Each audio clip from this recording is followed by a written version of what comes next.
The Blast from Our Past Network. Hi, all. Well, this is the composer, Richard Band. You might have heard music from a few of my films like Reanimator and From Beyond and TerraVision. But right now, you're listening to Podcasting After Dark, a killer show. Lock your doors, close your windows, turn out your lights, for chills and thrills await you. It's time for Podcasting After Dark with your hosts, Corey Stevenson and Zach Schaefer. Stay with a friend, say your prayers as grisly ghouls close in to seal your doom. Tonight's episode, Trancers, starring Tim Thomerson, Helen Hunt, and Art LaFleur. Ho, ho, ho! I was going to sing my favorite train Christmas song to drive Dustin nuts, because I know he listens to Podcasting After Dark. But I'm just going to say, Merry Christmas, everybody, and welcome to Podcasting After Dark. Hopefully none of you are squids who are listening to us, because you're all going to get tranced if that's the case. It's me, it's Tiny T, Sexy Z. And joining me, as always, is my beautiful, bodacious co-host, Hoary Corey, Sleazy C. What's happening, homie? What's up, my man? My hair is wet, so I am no squib, baby. Because only dry. What does he say? Like, I don't know. Later on, dry hairs for squids. There you go. Dry hairs for squibs. And is it squibs or squids? Squids. Squids. Got it. Yeah. Okay. I kept thinking he was saying squib, like the bun, the gunshot pack thing, Yeah, that would work if that's what he meant, but that's not what he was saying. I was saying so. So I've already derailed us. We are, of course, talking about today 1984's Charles Band directed Empire Pictures, before they were Full Moon Entertainment, Trancers, starring Tim Thomerson. We'll get in the whole bingo bango shadango banga thing in a second, but this movie is my Christmas pick because, you'll find out as we stroll down memory lane of 1984 in good old B-movie fashion. That's right. It's as much of a Christmas movie as Invasion USA is, and you know what? They both are. So I'm gonna say it's more of a Christmas movie than Invasion USA. No, I think you're right. It actually is. It has more of an emphasis. It's actually brought to attention more than it was in Invasion USA. And there's Christmas presents given in this movie. And there's Christmas trees. Invasion USA, the only Christmas presents given were rockets. Were roundhouse kicks by Chuck Norris and Uzi 9mm. No, Trancers is a... Oh gosh, where do I begin? This movie is in my top 10 of all time, believe it or not. It is one of my favorite movies of all time because it holds such a nostalgic place. Yes, it is PG-13. Believe that. We will get into some of the cursing and some of the questionable scenes that definitely wouldn't slide by today's standards. However, back in 1984, this was a PG-13 film, and I watched it incessantly on HBO, on Cinemax. I rented the hell out of it. My mom allowed me to rent PG-13 movies on my own. So I was like, I want to watch Trancers again. I got into some real finite details about my love of Trancers on Wrap Up After Dark. So if you are curious to hear those details, go to our Patreon because they're really good. Corey can attest to it. It is like taps really deep into my psyche as to why I love this movie so much. What lengths I went to profess my love of all things Trancers. Is Jack Death your Boba Fett? Yes, he was. You, fortunately, had an action figure of Boba Fett. I did not have an action figure of Jack Death, and I wish I did. At one point, Charles Band promised to make Jack Death action figures, but he never did. He made a lot of promises, I think, to a lot of people, but to a little young child, impressionable, of 8 or 9 years old, I really wanted a Jack Death figure, and I never got one. I'm sure someone in Etsy world or Instagram makes a custom Jack Death figure. Or maybe our buddy over at Dead Alive store on Instagram. He makes custom action figures on carded backs and backboards and everything. And maybe he's got a Jack Death action figure somewhere to behold. I don't know. I'm just saying. So guys and gals, go check out Dead Alive store at Dead Alive store on Instagram. Yeah, definitely check them out. And it's beginning to look a lot like Christmas for Wacky Zacky, so maybe I'll get a little Jack Death action this holiday season. But yeah, as you guys well know, I choose movies that are a little outside the box as far as themes. So when Corey said, I'm going to do a Christmas pick, I said, oh, yeah, I'm going to do a Christmas pick too. I'm going to do Trancers. and it is appropriate. I got to say, and if you know the movie, guys and gals, if you know it is. It takes place at Christmas time, and there's a lot of Christmas stuff in it. So it's actually quite Christmassy. Well, it's funny too. At one point in the movie, Jack Death says it's July where I'm from. So Christmas in July. Huh? Before we jump into any of that, I want to know what your familiarity is, your connection is with Trancers. Tell us, please. Yes. So I have seen Trancers. I saw it when I was a kid. I remember my dad renting it when we were in Roanoke. I think, obviously this is right up his alley. It's kind of a noir cop film, with a sci-fi spin. So I do remember it. I do kind of all I remembered, especially when I rewatched it, was the beginning. I remember the future stuff. And then I just had an image in my head of like a guy with white hair. But at the beginning of the movie, Tim Thomerson doesn't really have white hair. So I was like, what was I thinking of? And then later on, you sort of see him when he goes back in time, he kind of has more of the white hair. So I was like, oh, okay. So I do remember it. I remember bits and pieces when I was watching it, I didn't really watch it much past that. I don't think I've ever seen any of the sequels. I have seen Doll Man. When it came to like Full Moon stuff, and I know this was more of an Empire Pictures thing, but when it came to Full Moon stuff, I remember watching more like the Bloodstones and the Subspecies, and I think stuff that probably looked like it had a little bit more sleaze on the cover, than Trancers does. Yeah, Trancers has a interesting story. The Blu-ray, which you can find on Amazon, eBay, whatever, has a 15-minute documentary on the kind of the how Trancers came to be. I watched it. In Empire Pictures, which later became Full Moon Entertainment. I'm just going to list off a few of the titles. I think we talked more in detail about Empire Pictures when we broke down Terror Vision, because Terror Vision is an Empire Pictures film. Yeah, but that was like our third episode we ever did, or the fourth, something like. You did it way early on.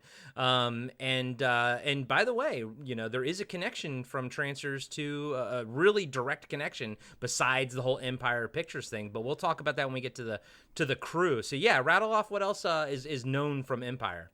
Yeah, some of the films that I'm going to list from Empire are going to make you go, oh, wow, and might go, oh, yeah. Some of them are The Dungeon Master, great movie, I love that movie. Ghoulies, yep. Reanimator, yep. Zone Troopers, another Tim Thomerson film. And Art LaFleur's movie. Yep. Walking the Edge, which is a really cool flick everybody should check out. Eliminators, Rawhead Rex. Okay. Troll.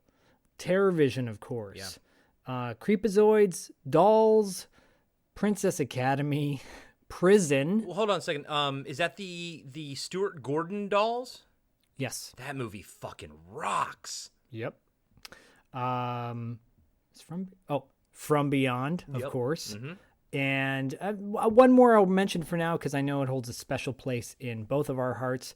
Robot Jocks. Oh, yeah. Fucking love that movie so much. I mean, the list goes on and on for Empire Pictures, but those are just a few. And I think haven't seen one of those movies it was like the third one you listed or something. Literally everything else I've either seen once to 100 times. Like I've seen, you know what I mean? It's like everything in there are some cult classic films right there.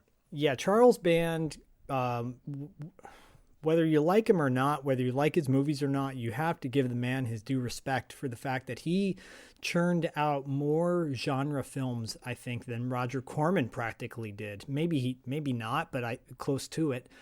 He's a legend in the B movie cinema biz, the cult movie biz.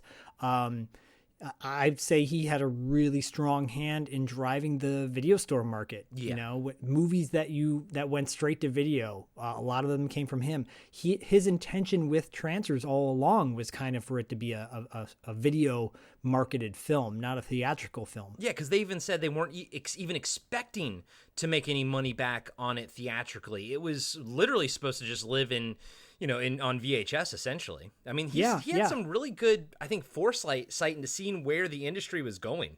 He does. He did, and he does. I think he is, you talk to some of the alums of his movies, some of the actors, and they go, oh, Charles was, even in the documentary, they're like, Charles is Charles. I mean, it's like, if you know him, you know him. The two screenwriters who we'll get to in a minute, talk about how, like, Charles was not always directing the movie. He'd be busy taking phone calls, but he made it work. And he did. He did, in my opinion. And apparently Trancers was a bit more, I think it was closer to his chest. So they spent a little bit more money on it and everything. I think this was a movie that was near and dear to his heart, or maybe it's because he was actually, directing it. But it's interesting how prolific he was as a director, how also I think you can always tell when it's a Charles Band, movie. There's a certain sort of look to it. That's not. I'm not saying that as a negative thing. It's just you can tell it's a Full Moon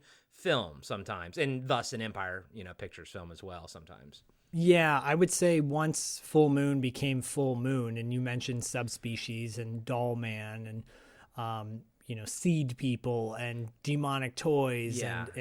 But Trancers had, it spawned 3 more sequels, or 4 more sequels, actually. I think there's 5 of them, and a short film that is actually on the DVD itself. Yeah, David Blu-ray. told me to watch that short film. I haven't seen it yet. It's like 26 minutes. I popped it on for a second and just was like, oh my God, it's Art LaFleur, which is always great. But then Susan Ross's mom from Seinfeld is in it as well. So now, for some reason, I was like, oh, now I actually want to see it more because I've never seen that actress before in anything else other than Seinfeld. I will say I love Full Moon movies.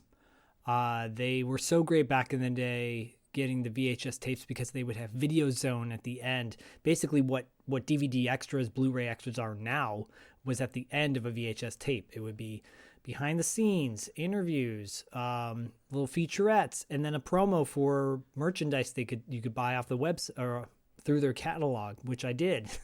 Do you think that the runtime of this film, the hour and 16-minute runtime, was made that way so they could stuff more things at the end of it? Not with this one. Okay. Because when this came out on VHS, they were not Full Moon yet. So Okay. I don't think they had what Full Moon later did, where they put all the featurettes on it, the Video Zone at the end. Yeah. I don't think they did. I will say though, I still have my Full Moon membership card. My Full Moon, I have a collection of their trading cards. I have an old calendar. I was Full Moon fanatic to the highest tilt. So this movie obviously is a precursor to that, and it shows because the future Trancers movies did not have the same spark or charm that this one had. In my opinion. And another thing I would be remiss if I didn't mention, with my history with the film, I have always loved the poster for this movie. And not going to lie, I have always hated most of the Full Moon posters because even though they have a certain look to them, they don't quite look like the Photoshop thing, the floating heads thing. They do more of the standing body Photoshop thing. And yes. I never liked it, but always, dude, the first Trancers movie, this cover with this poster with Tim Thomerson, it's painted or something. It's almost Drew Struzan-esque a little bit, just a smidge, but it's a beautiful piece of art, dude. It really is. It really is. Originally, they were going to, well, the original title for this movie is Trancers. Then it became Future Cop for a minute, and then it didn't test well, so they went back to Trancers. The posters that exist for this online are really cool. I think they missed the boat on how they could have marketed this movie. I think there's still, I think this could have a new audience, especially in today's 80s loving kind of nostalgia period we're going through right now. Easily, like a long second watch or a cool laser beam or something like that. But alas, they did not. But Trancers, we will probably get to more full moon movies down the road, 5 years, 10 years from now. But in the meantime, I really wanted to bring Trancers to the table at some point. Is in the first couple of years of our podcast, because it's such a near and dear movie to my heart. And again, if you want to know more of why, go listen to our wrap-up episode, and I'll tell you that. Yeah, it was the November episode, I think number 28, the one we just dropped. The latest one. Yeah, there you go. But yeah, let's get into a little bit of the nuts and bolts of Trancers before we break this bad boy down. Like I said, it came out in 1984 from Empire Pictures. It was directed by Charles Band and originally written by Charles Band. Charles Band wrote the original script that is actually not on IMDb. He went under the pseudonym of Robert Amante. Okay. And if you look up Charles Band on IMDb, he has aliases. So why he's Robert Amante for that, I have no idea. The original script was actually, I have to push back a little bit because I remember owning the original script and reading it as a kid.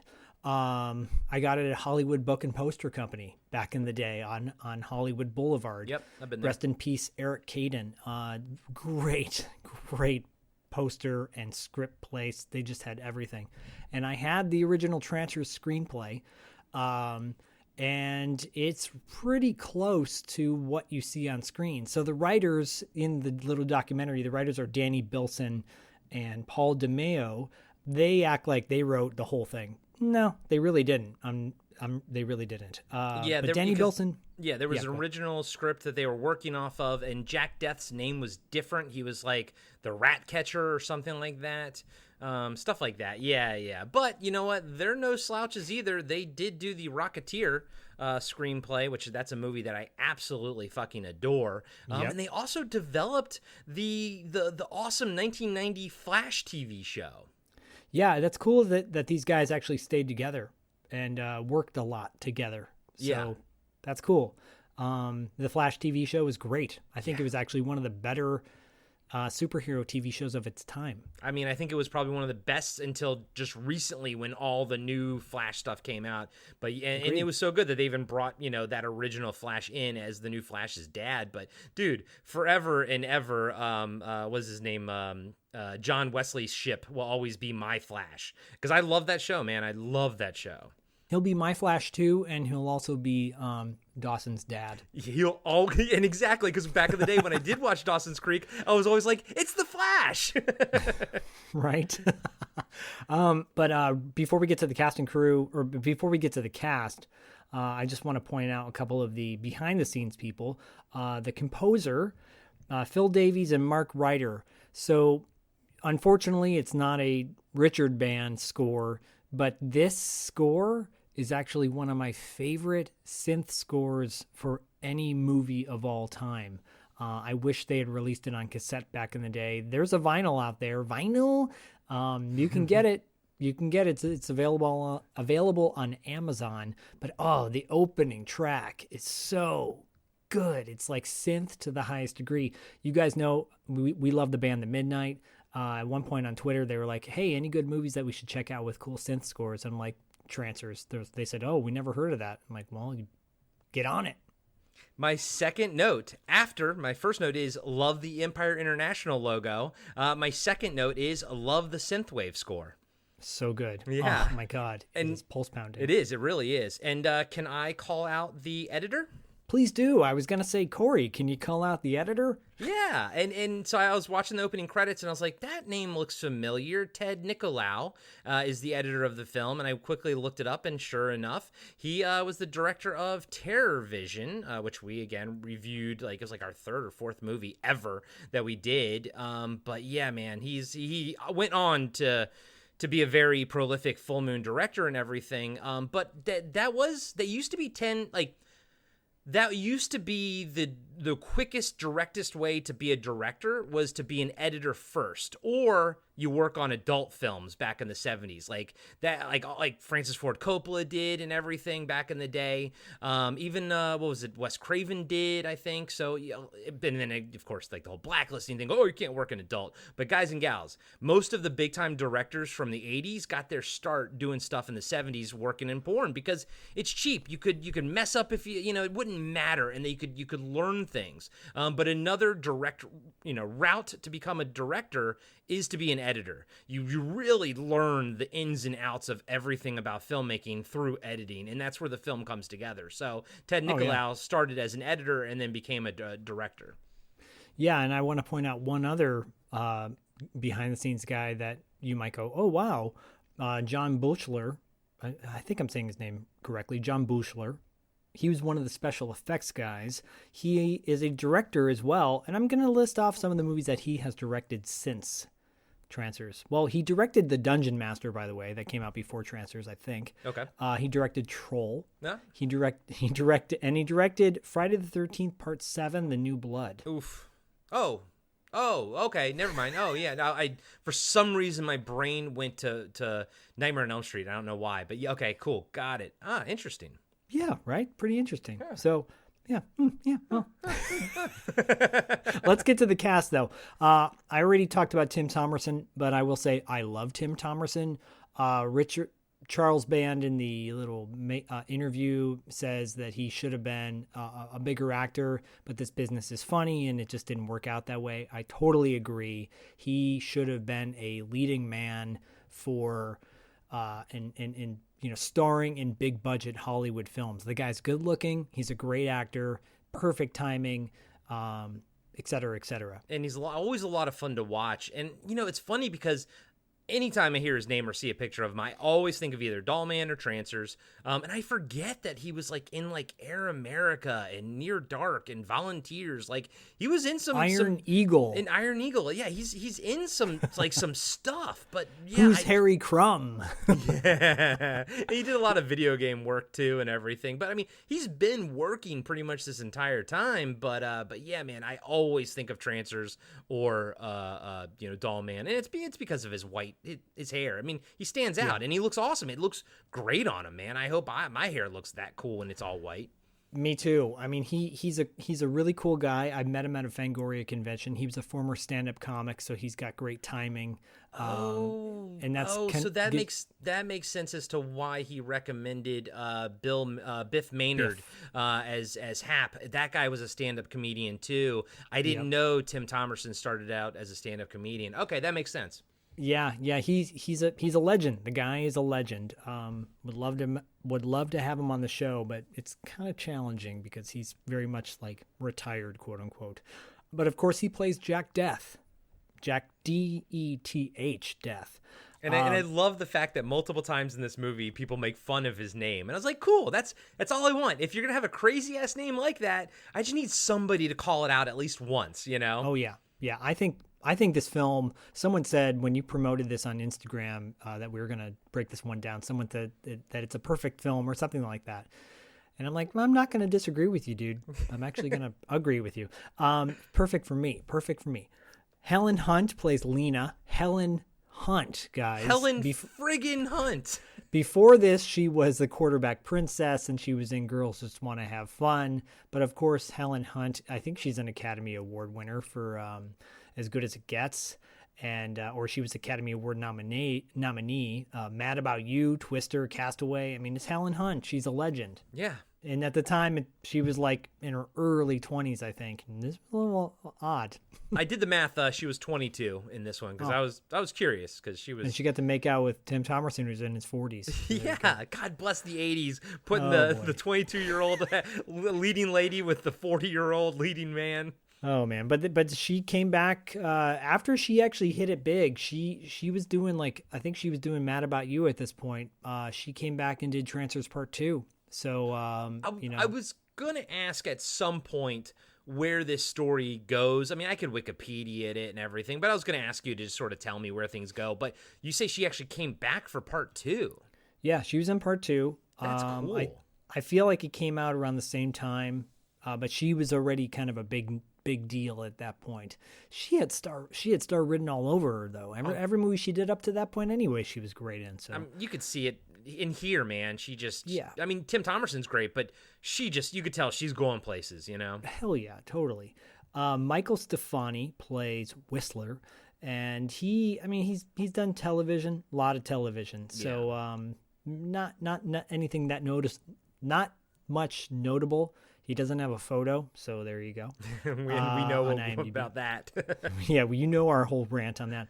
Art LaFleur, rest in peace. He just passed away like about a week ago by the time we're recording this, unfortunately. He's another legendary actor. I mean, the list is from A-plus movies like Field of Dreams and The Sandlot, all the way down to our personal favorites, The Blob and Cobra. Yeah. Come on, he's a legend. And he was in Zone Troopers. Of course, with Tim Thomerson. Yep. Yeah, they did a lot together. Tim Thomerson was talking about how much he loved Art LaFleur, especially in this, because he was he totally got what was happening. Like he understood what his role was. Like he understood the homages that we were trying to do in this film and everything. So I think him and Art LaFleur and Tim Thomerson just made a great team in this movie.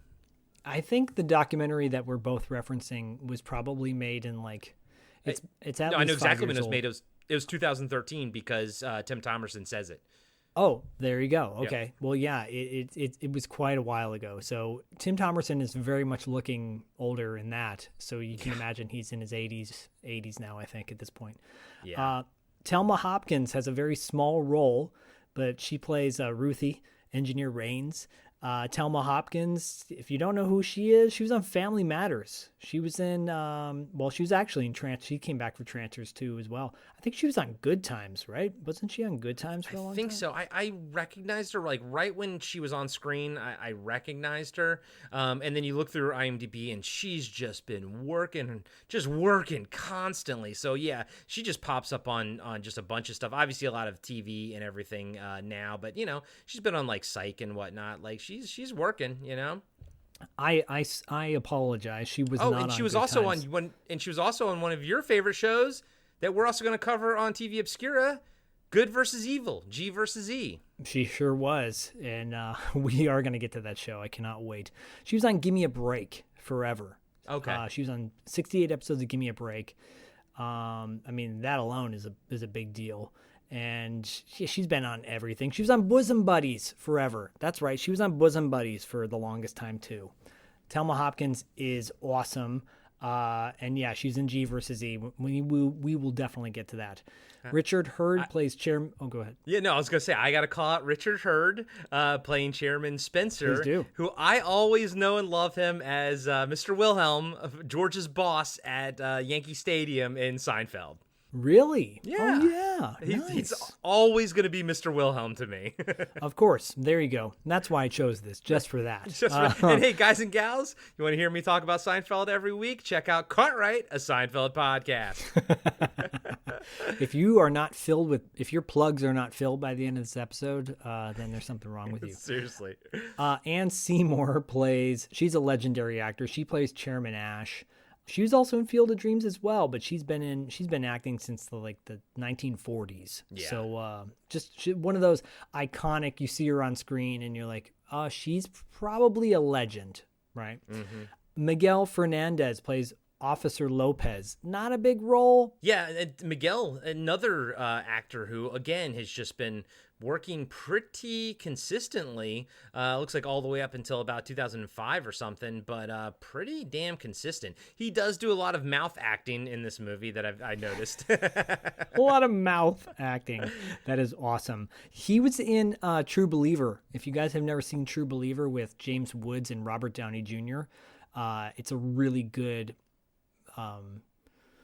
before Law and Order, it was Law and Order. Okay. It's super good. It's really worth checking out. He also made his way to Highlander, the TV show, as well. He sure did. Yeah, shout out to Highlander. He doesn't have an IMDb, but he definitely is worth bringing up. Biff Manard, yes, plays Hap Ashby. Loved him. Absolutely fucking loved him in this movie.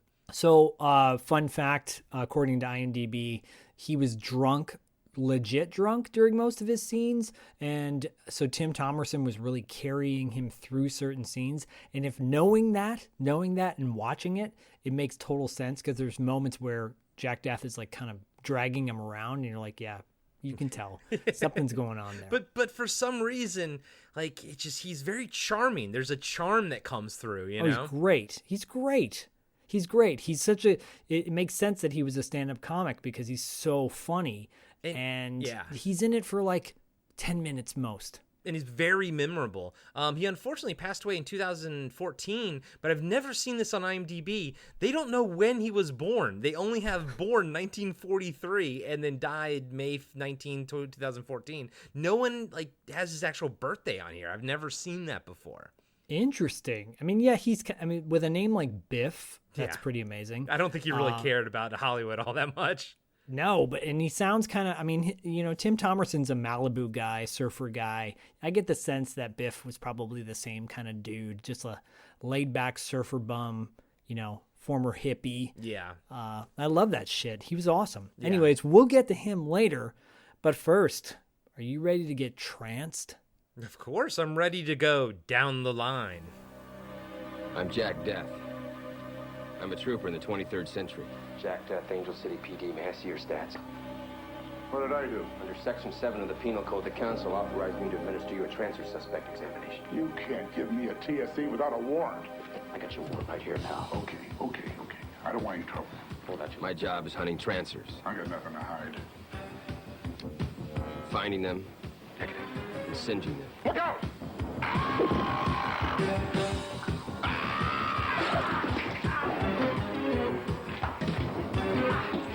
Of course, sometimes they find me first. Then it's a little more complicated.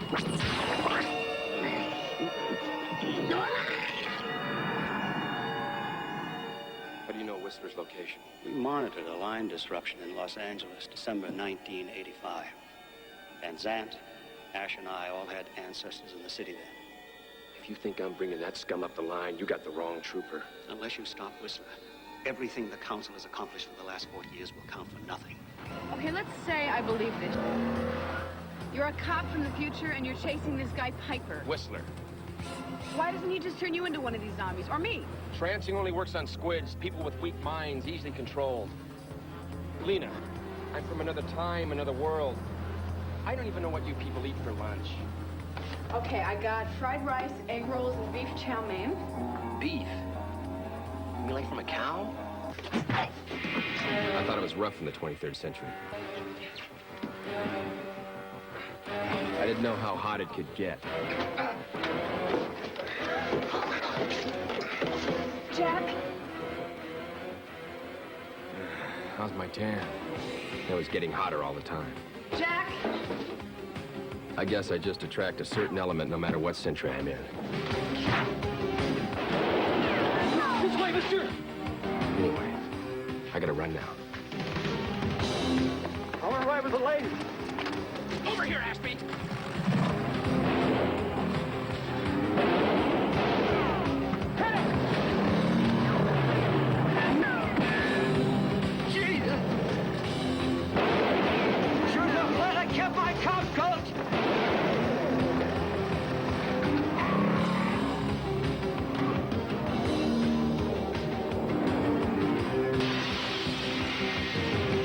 Jack Death is back. never even been here before. Trancers. Cue that beautiful Empire's Picture logo. Oh my god, I love that. Old school logos like that. Empire Pictures, the original logo, so rad. And then, yeah, the opening credits are very similar, actually, to Crystal's. Our Patreon supporter, Crystal, a.k.a. Stiff Kitten, chose Intruder for her Patreon pick. And it was very similar in the credits in the sense that the credits just ran the entire time over one specific scene. The difference being the synth track is amazing. Yeah. And there's this cool glow, like a neon greenish glow to the left of the right of the screen that just makes it very comforting. Yeah, it was a little bit hard to read actually the lettering because the blue is almost the same hue as the glow to the side. But yeah, it was interesting. The title card, the Trancers title card, like every other letter was already there, and then the other letters fell down to fit in. I was like, that's really cool. And then basically it's like on a shot that's out of focus, and then eventually after the credits are doing their thing, then the car sort of comes into focus. And I always like opening shots, like credit shots like that, where it's still the same shot that it's going to turn into, but they had to really plan out how long the beginning part of the shot was going to be in order to have enough time for all the credits. So I like stuff like that because it seems like you really have to plan it out, you know? Yeah, me too. And look, I could watch this all day because it was just bringing back all these memories of like sitting on the couch with my bowl of cereal and covered in blankets and just watching Trancers at like 9 a.m. on a Saturday, 9 a.m. on like a Sunday after I watched Davy and Goliath or something. So yeah, and this is where I noticed the editor was Ted Nicolau. Yeah. So the credits roll once they finish. The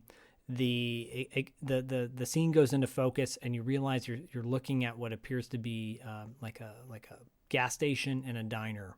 And a car approaches. It is like an old school Plymouth, but it has like the Blade Runner look where it's got like futuristic tubes all over it and stuff like that. Yeah, because I mean, at this point, I mean, they don't ever say it, but you can see, or it's known what year it is. I don't remember what they say in the movie, or if you can see it on IMDb. But it's like at this point, we're like in the year 2256 or something like that. We're like 300 years in the future or something. Yeah, we're 300 years into the future, and the Tim Thomerson, aka Jack Death, is narrating, and he says, "Last January, I finally singed Martin Whistler out in one of the ring planets." And I'm like, "Oh, ring planets, that's cool." "Since then, I've been hunting down the last of his murdering cult. We called them Trancers. Slaves to Whistler's psychic power. Not really alive. Not dead enough. It's July now, and I'm tired. Real tired. I don't know why, but I'm just like, oh, it's so cool." It's the hard-boiled detective stuff. Yes. You and I both, or I say I think, because you and I haven't really done any detective movies, but I think you and I really both like the hard-boiled detective angle of things. Yeah, exactly. So, yeah, dude, I love that shit, man. And I gotta say, I love the biggest shoulder pads I've ever seen on a jacket in my life. His shoulders are like 4 feet across because of those shoulder pads. Yeah, Jack Death gets out of the Plymouth, and he has this giant trench coat on with his slick back hair and a scar on his face and a cigarette, and he's just looking like very pulp, very hard-boiled, very old-school 1940s, 1950s hardened detective. It's perfect. Yeah, and that's the cool thing is that seems to be the style 300 years in the future is for some of the cops, and like him and Art LaFleur, kind of dressing like sort of 40s, but, with like a twist, a spin on it, Yeah, he's at Mom's Diner.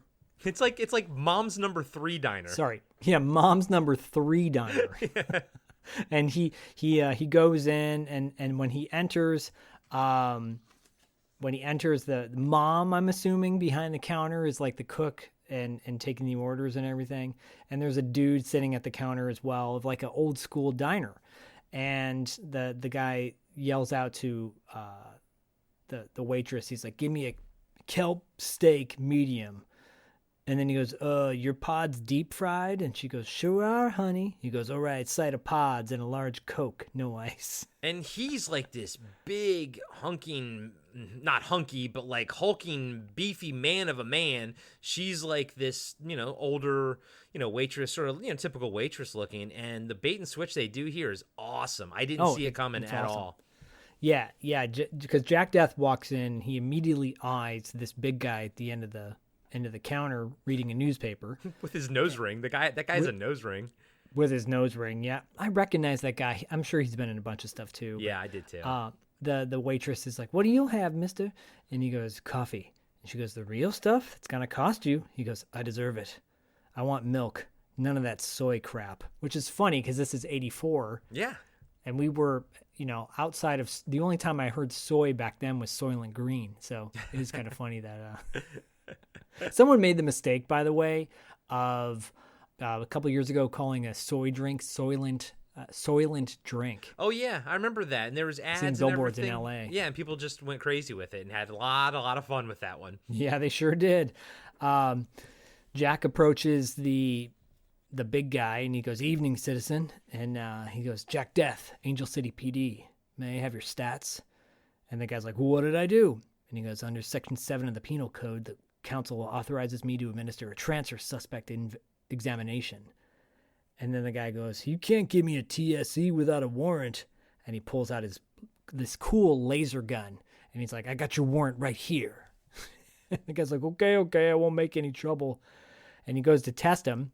He goes, "Hold out your left arm." And he puts this bracelet on his wrist and it glows like this neon purple. There's a lot of neon in this. So just again, to give you a sense, I love neon. So anything with neon in it, I just get a you-know-what for it. You get a transfer for it. You get a trance for it. Yeah, don't turn into a squid. Anyways, it turns purple and Jack says, "Negative. If it's not you, then it's got to be." And then as soon as he says that, the guy goes, "Look out!" And he turns around, and the waitress is like got foam in her mouth. She looks all like kind of zombified. As I just wrote zombified. Yeah. The Trancers are basically like zombies. Once they go to like, you discover them, they become like these maniacal people. They try to attack you, but at the same time, they start, I guess, decaying or something. Like their lips get all like chapped and blistered, and their faces get all like zombified essentially. So yeah, it's interesting. Their bodies break down, and they're under the mind control of one particular guy, which is Whistler. Right. Pretty much. Yeah. And I like the fact that the big guy who he thought was a Trancer at first, I love the bait and switch that he's not the Trancer. I also love that the big guy, he's not a criminal. So like he says, "Look out," and as she swings the meat cleaver down and, Jack Death moves and, and Jack Death's about to shoot her and he's like, "Don't shoot her.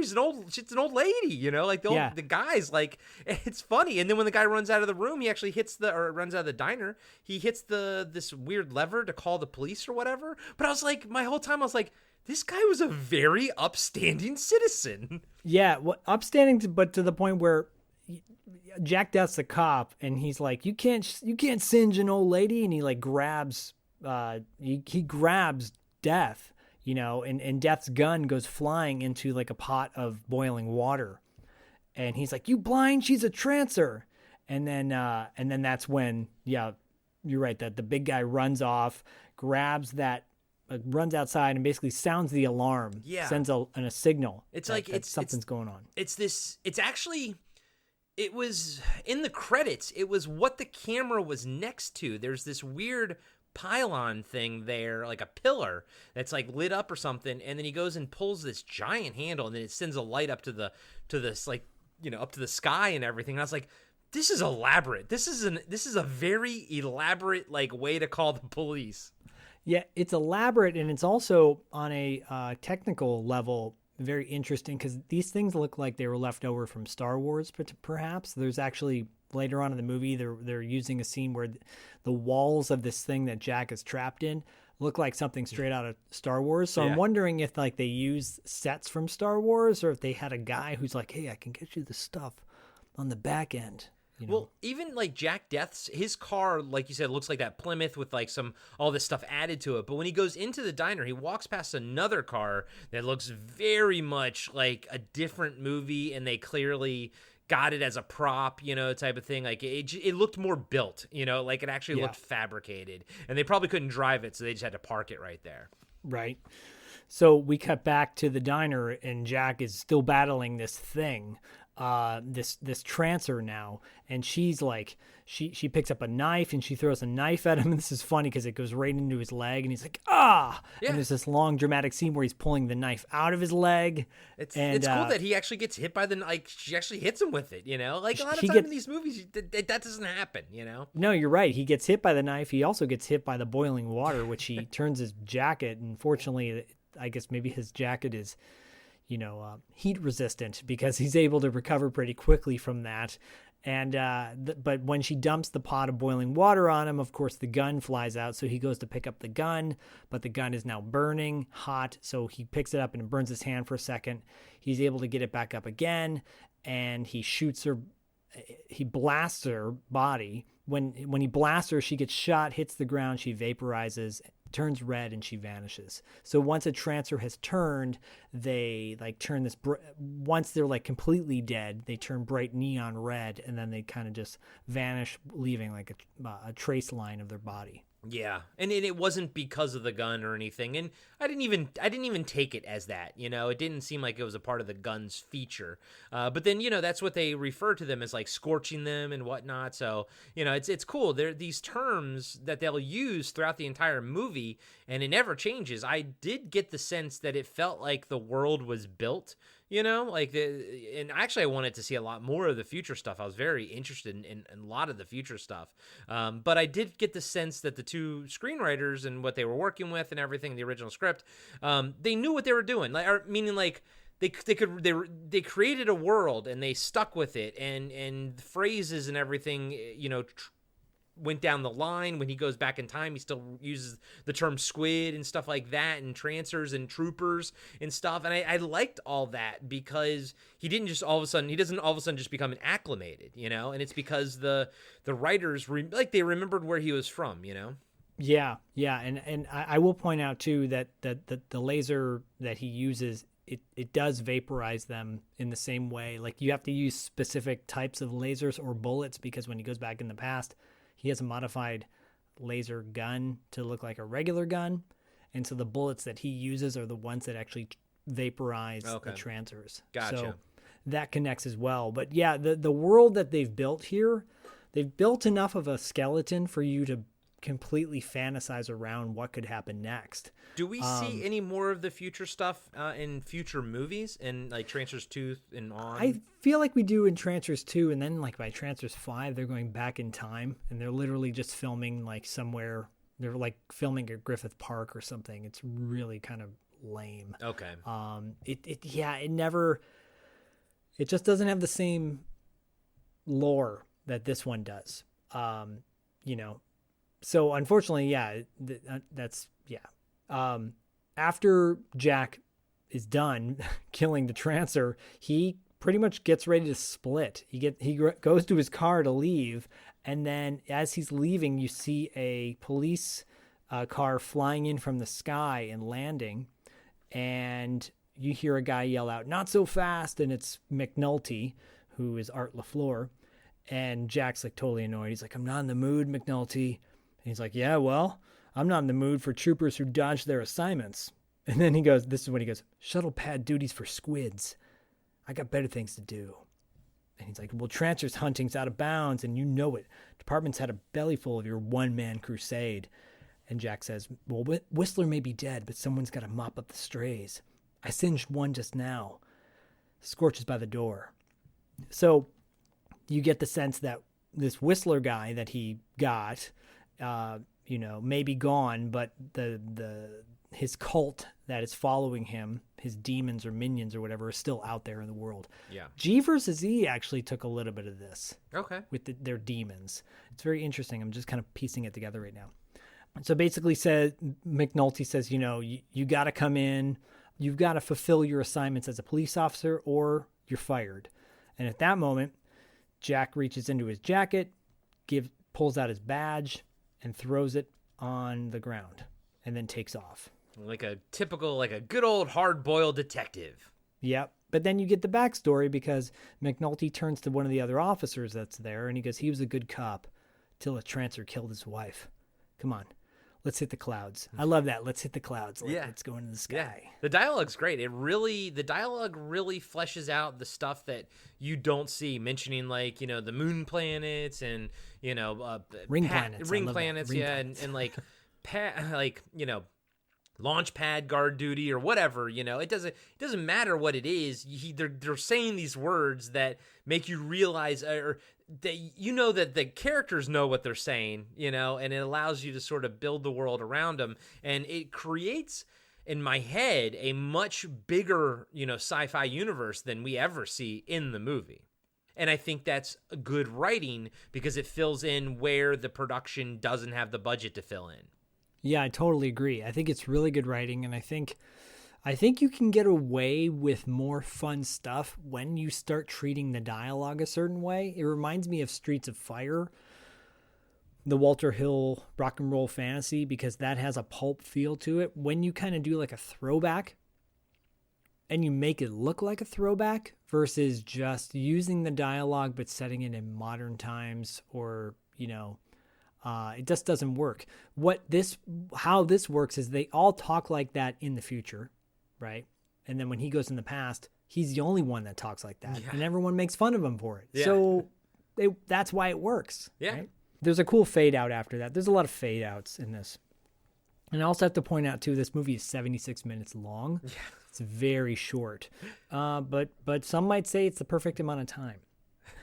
From there, you cut to daytime, and you see a beach. I'm assuming what's funny about this is you see a beach, and then in the distance, in the ocean, is Los Angeles. Yes. Downtown LA that's submerged in water. Yeah, so like the tops are sticking out, and it's very cool. It's cool. The composite is, you know, it's not like, you know, the biggest budget composite, but it works. It works, and it's fun, and it builds a world again that I'm just like totally into. I love this first 16 minutes. And by the way, yeah, the movie is an hour and 16 minutes and some change, and literally the first 16 minutes is the future, and then the hour is the past. It's very clean that way. Yeah, I love that. And I'm watching this and I'm going, oh, Escape from LA totally bit off this. Yeah. Totally bit off this. A lot of movies, like even Waterworld, because he's down there, like, you know, swimming around. He's got a scuba gear on and everything, and he's like bringing back, you know, treasures, or you assume so. It's really just hubcaps, but you know, but you still, it's like it feels like these are the seeds that people, like whoever wrote Waterworld, like sort of went with. You know, these are like seeds here that sparked people's imaginations.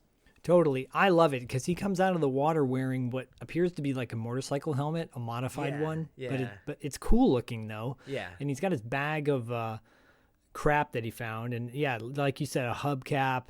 And then he pulls out a old street sign, which is Sunset Boulevard, which is obviously a reference to the old film as well.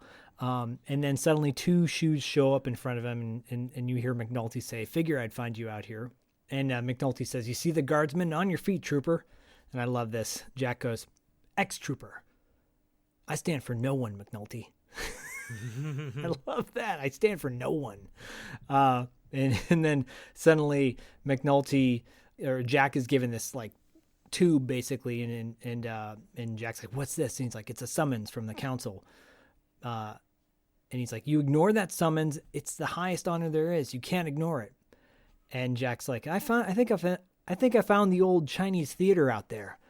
I want another look before the storm comes in." And he starts to walk out into the ocean. And I love how McNulty like follows him like into the water fully. Like he's got his his clothes on and everything. He's like walking very intensely. It's really cool. It's a small moment, but I really liked it. Yeah, it's a great moment. This is the first of 3 moments where I'm like, "Oh, PG-13," because McNulty goes, "The council needs you," and he goes, "Fuck 'em." I'm like, "Whoa, shit!" I love that. And yeah, when you mentioned earlier PG-13, I didn't even know this movie was PG-13. I assumed the entire time that it was R. I had no clue, but I love that he delivers it with such gusto. He goes, "Fuck 'em." Yeah, he is Tim Thomerson is so good at just being hardened. It's so great. And so, yeah, McNulty's following him into the ocean with his big suit on, and Jack jumps into the water, and then McNulty yells out, "Whistler's alive!" And then suddenly Jack comes back out of the water, which I love. Yeah. And I'm with you, man. His like helmet thing or something was really cool looking. It's really cool. And so from there you cut to the next scene, which is the council. I'm assuming it's like city hall, police station, whatever. Yeah, but it was definitely a miniature and a model at like the first shot before the Tim Thomerson and Art LaFleur like are walking up. There's like an establishing shot that is totally a miniature and a model, and I loved it for it. And I loved it because I could tell that it was a miniature. And that's totally Full Moon. Yeah. Full Moon love their practical effects. They love their miniatures. They love that like Harryhausen style, which I love as well. Me too. And I think that's why both of us love Robot Jocks so much. Hell yeah. Robot Jocks, Arena, and then there was another robot. Crash and Burn. Crash and Burn, yeah. That has Chop Top Mosley. Bill Mosley's in it. Sure is. Yep. I saw that one. I didn't like Crash and Burn as much as I liked Robot Jocks. Yeah, Robot Jocks is like, we got this right. Yeah. We didn't need another one. But I think Crash and Burn was Full Moon, whereas Robot Jocks was right. I think Empire. Yeah. And then Guillermo del Toro, of course, saw them and he's like, I think I can do this even better. And he sort of did. I love Pacific Rim. Now, I'm not saying that takes away anything from Robot Jocks, but I love Pacific Rim. It's a big budget version of Robot Jocks. It really is. Basically. So what's interesting about this scene when they first pull up to this council place, I think it's the Balboa Dam in Sherman Oaks where they filmed Escape from New York. It looks like that. I didn't do a lot of background checking on the actually, let me just look at it really quick. IMDb says Los Angeles, California. I'm going to assume it's Balboa. If you guys don't know where the dam is in Balboa, fun fact, they used it for Ellis Island in Escape from New York, John Carpenter's Escape from New York. Yeah, so they go inside and they're in this big high ceiling council place, and McNulty's walking him in. And I love this line because McNulty's like looking, Thomerson, Death has to like go into this council meeting by himself. And McNulty goes, I'm not cleared to go any further. You behave yourself in there. And Jack goes, don't get pimpy with me, McNulty. I love that. And then he goes, you forgot something, smart guy. And he holds out his badge, and Jack takes the badge. Go into the council chamber, and there's blue neon lights everywhere. Love it. The set design is fantastic. So fucking good. And you guys have to, it's so fucking good. And you guys have to remember that this is so low budget. It's so low budget. They're working with like practically nothing. So with what they had then, it blows me away. It blows me away.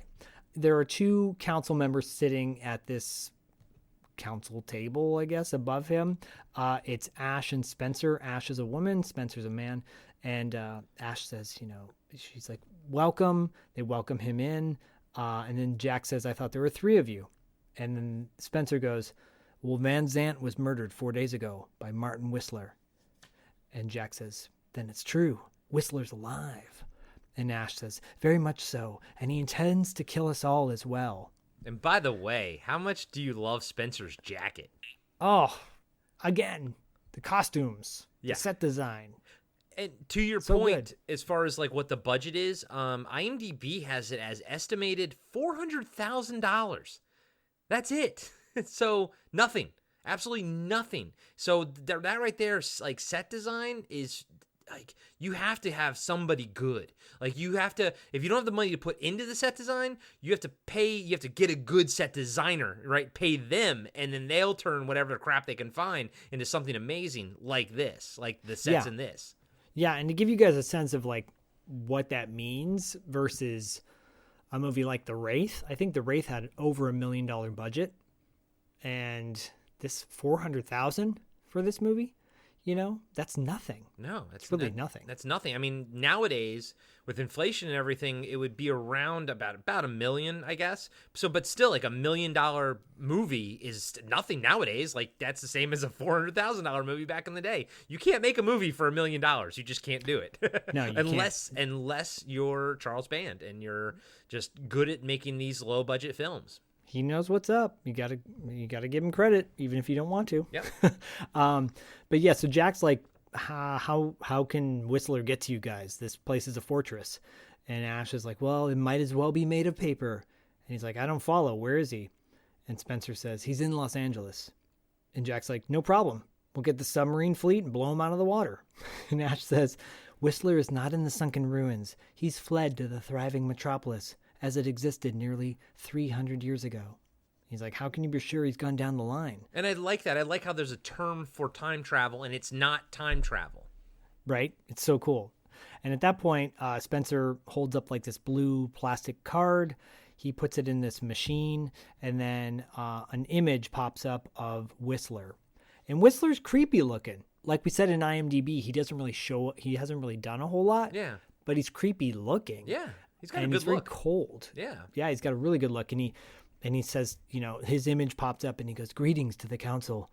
As you may have gathered, I survived the pathetic track set by Trooper Death on Mekon 7. For 12 long years you've hunted my disciples like dogs. Now my day of vengeance has come. I have synthesized your time drug, and in a moment shall retreat down the dark corridor of history. Know that it is I who is solely responsible for your demise. One by one your ancestors will be murdered, and you, their progeny, shall cease to exist. Then I shall return, join my legion, and claim the seat of power for my own. And then he motions with his hand. He goes, adieu. And as it cuts out, he goes, adieu. It is wild. It's wild, but then I'm like, oh, there's the whole plot. There's your plot. That's okay, the plot, yeah. This is cool. It got set up. Bang, bang, boom, done. And then it cut to Spencer after that, and he says, I was with Van Sant when it happened. The man simply vaporized, as did his poor children and grandchildren. I'm like, oh, Back to the Future. Yeah. Oh. Yeah, no, Came out in 85. Yeah, dude, they're doing some cool shit with time travel in this movie. It's so simple, but yet it works so well. It really does. It really does. And Spencer is like, we monitored a line. I just realized something, which is kind of weird. Okay, I'm just gonna say it now, and then we'll come back to it. Jack Death falls in love with Lena, right? Isn't Jack Death her child? Well, because Death on. Well, they do say later. They do say later that, or Whistler says, Philip Death, whatever, not Jack Death, but his ancestor that he inhabits, they're going to get married. He's going to marry Lena, and that's basically his. Jack Death is the progeny of Philip Death and Lena. But it's not incestuous because he's not. It's like a gazillion grandparents away. You know what I mean? This is not Back to the Future, but clearly Back to the Future. It's not because they're so far away, and he's not boinking her with his penis. He's boinking her with Phil's penis. So True, but I just put that together now after the first time ever and just going, whoa, this is kind of weird. But anyways, we'll get to all that later, guys. It is the equivalent if you did go back in time and boink your great-great-great-great-great-great-great-grandmother, It is that, except he's in Phil's body and not in his own. From 1,000 years ago. Exactly. So it doesn't really matter at that point. So incest is okay as long as it's 1,000 years old. I think so. I think if there's time travel, and I think that would be the classification. Like if it's like you're near your parent or your grandparent, that's bad. Anything past that, it's a little gray. I'll tell you what. My mom in caveman times was hot. Yeah, my Neanderthal mom was so hot and hairy. Don't worry, it's all good. It's all good, baby. And dude, if there is time travel, that will be a fetish. Like going back in time and fucking your family members. That will definitely be a fetish. I hope you're isolating this and gonna blast this all over social media. Blasted it, baby. Blasted, baby. Anyways, yeah. So Spencer continues. He goes, "Well, Jack asks a very good question. He goes, how do you know Whistler's location?" And Spencer goes, well, we monitored a line disruption in Los Angeles, December 1985. I'm like, yes, I love it. Van Zant and I all had ancestors in the city then. And then Ash says, as did Whistler and yourself, of course. And Jack's like, me? Yes. Philip Dethon, a journalist. You'll be transferred to his body, allowing you to search for Whistler. Wait, was his name Dethon? Dethon, yes. Okay, cool. I didn't. I should have watched it with subtitles, man. Fun fact: there's no subtitles on this. Great. I'm glad I didn't. So I'm not going to tell you how long it took me to break this mofo down, but it was a really long time. That's cool. I like the fact that the name changed over time, because that's another thing that happens as well. You know, like, I mean, I guess if you probably go back in time with my name, Stevenson, it was probably just Steve at some point. I mean, the Scottish background, or it was different than what it is now. And I like the fact that I actually like it more now, knowing that his past name was Dethon, and it just becomes Death over time. Yeah, and Spencer then says that Whistler went by the name of Weisling. Yeah. Or it's like Weisler or something. It was cool because it was close. It's closer. Yeah, and you can tell Weisling. how the name evolved over time and changed. Yeah. Yeah, and then they reveal that Weisling was a police detective. And Jack's like, well, great. Cut from there, you cut to the time lab, basically, the place where they're going to transfer his body. And you see a woman in there, Rains, Thelma Hopkins, who you quickly find out that Jack had relations with up to this point. They were boyfriend, girlfriend, whatever. And Ash, because Ash introduces Death to Ruthie. And then Jack's like, oh, well, she goes, Trooper Death, this is Engineer Rains. And Jack's like, engineer, huh? When'd you get promoted, Ruthie? And she's like, oh, ages ago. And so you realize they have this connection. And so Spencer says she'll be the one administering the transference serum. And Jack says, you'll be in charge of my bones while I'm gone? And Ruthie goes, don't worry, Jack. I don't hold a grudge. And she goes, we'll preserve your body in a suspension bubble like this one. And she shows someone else in suspension. And who is it? But it's Whistler, which is a very cool twist. Yeah, he's right there. Much to Jack's chagrin. Yeah, Jack's like, it's Whistler. And she goes, it's just a shell, really. His consciousness is in 1985. And he goes, well, right, but how'd you get a hold of the body? And she's like, well, and Ash says, our security forces found it hidden in the desert. We're keeping it for the trial. He's like, trial? You don't want Whistler singed? She goes, no. And Spencer goes, no. You're to capture Whistler and inject him with the serum antidote. His mind will return to Angel City, and he'll stand trial before the High Court. And he goes, well, if you think I'm bringing that scum up the line for a trial, you get the wrong trooper. And that's, by the way, it's another phrase I like, is up the line. I like down the line and up the line. I think that's such a cool way to do it. Like, just, it's so cool. So cool, man. So cool. And Ash goes, unless you stop Whistler, everything the council has accomplished in the last 40 years will come to nothing. We'll be plunged into the same chaos that followed the Great Quake. You're our only hope, Luke Skywalker. Can I do this part? Yeah, please. So then he goes, and I love this, dude. I love how fast he makes this decision. He goes, then it's on my terms. And then boom, he pulls out his gun and just blasts Whistler's body, and it fucking explodes. Like, literally no one has time to react. He does it like in like a quick draw type of thing. I loved how quickly he made that decision. The body explodes. You're right. It's awesome. Yeah. And Spencer's like, my God, what have you done? And Rains is just like smiling. She goes, you haven't changed one bit. So you realize, well, if he catches Whistler and sends him back, Whistler's just gonna die. Well, I mean, as he says later, you got no flesh in the future. Yep. And then Jack goes, don't worry, justice will be served. And then Spencer looks at Ash and says, you were wrong to insist on a trooper. And Ash is like, we have no choice. And then Spencer is like trying to get all uppity on Jack. He's like, such conspicuous displays of firepower will not be tolerated. I love that. Mm-hmm. But they're like, whatever, because his laser pistol's been taken away, and this is like Escape from New York when Snake gets his weapons, because Rain starts showing him the weapons he's gonna get in Los Angeles in '85, and she goes, "This is a .38 police special, a traditional firearm of the era, and what's cool about it," he goes like, "Yeah, I've got one of those in my collection, but it's all rusted out." And she goes, "Well, careful, the grip's been modified." And she slides open the grip, which is so cool. It's been hollowed out.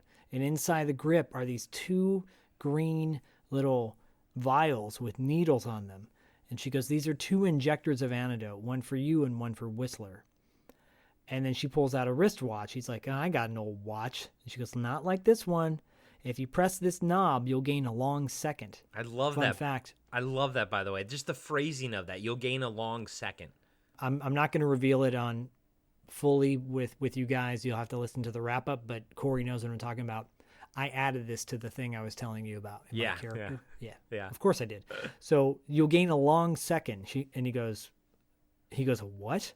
And she goes, 1 second stretched to 10 for the person holding the device. Or about 2 minutes. Yeah, pretty much. While you have, because if you really track this, it's a lot longer. Yeah. While you have complete freedom of movement, the rest of the world will appear stopped. How cool is that? It is cool, except the world isn't stopped. It's slowed down. Yes. Which I wish she would have actually just said that. But yeah, I love what it does, and I love everything about it. And then, of course, Tim Thomerson being Tim Thomerson, he's got a great one-liner. He's like, "I could have used this on our last date. Let's try it." She's like, "No, it has a single-use generator. When the long second runs down, the watch will dissolve." As Rains, gets him ready for everything, Ruthie, Spencer approaches Jack with some photos. And he gives them to Jack. He goes, "This is my ancestor." And it's like a young hunky boy on a young hunky boy in a photo. And he goes, "His name and location are written on the back. Protect him, please." Nope. And then Ash, I love this. Jack's like, "What about your ancestor?" And she gives him an old baseball card from the Los Angeles Angels. And he's looking at the card. He's like, "Hap Ashby, 1963 Angels? What the hell is this?"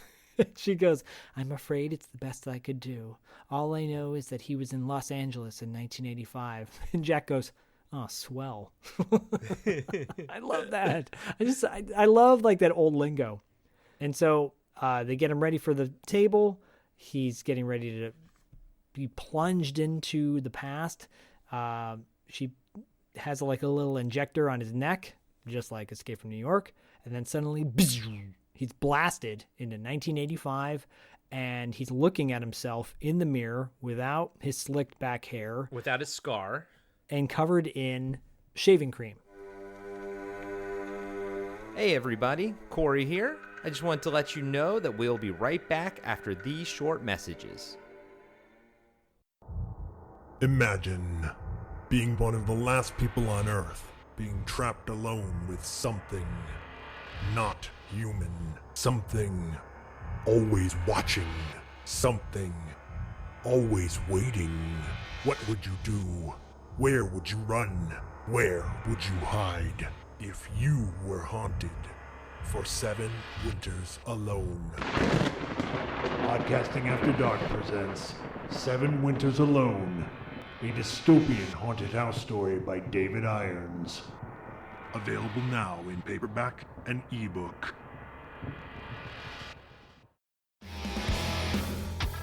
This is Charlie with Give Me Back My Action Movies. And Dan. Join us every 2 weeks as we dive into the classic action movies of the 80s and 90s. That's right, Charlie, but we also take a look at some of the current films out there that still has those nostalgic feels for us. Exactly, so make sure you find us on all your major podcasting platforms. And check us out over on Facebook. We have a group where the conversation's always going 24/7. We're having a good time. I think so. I'll be back. And now, back to the show.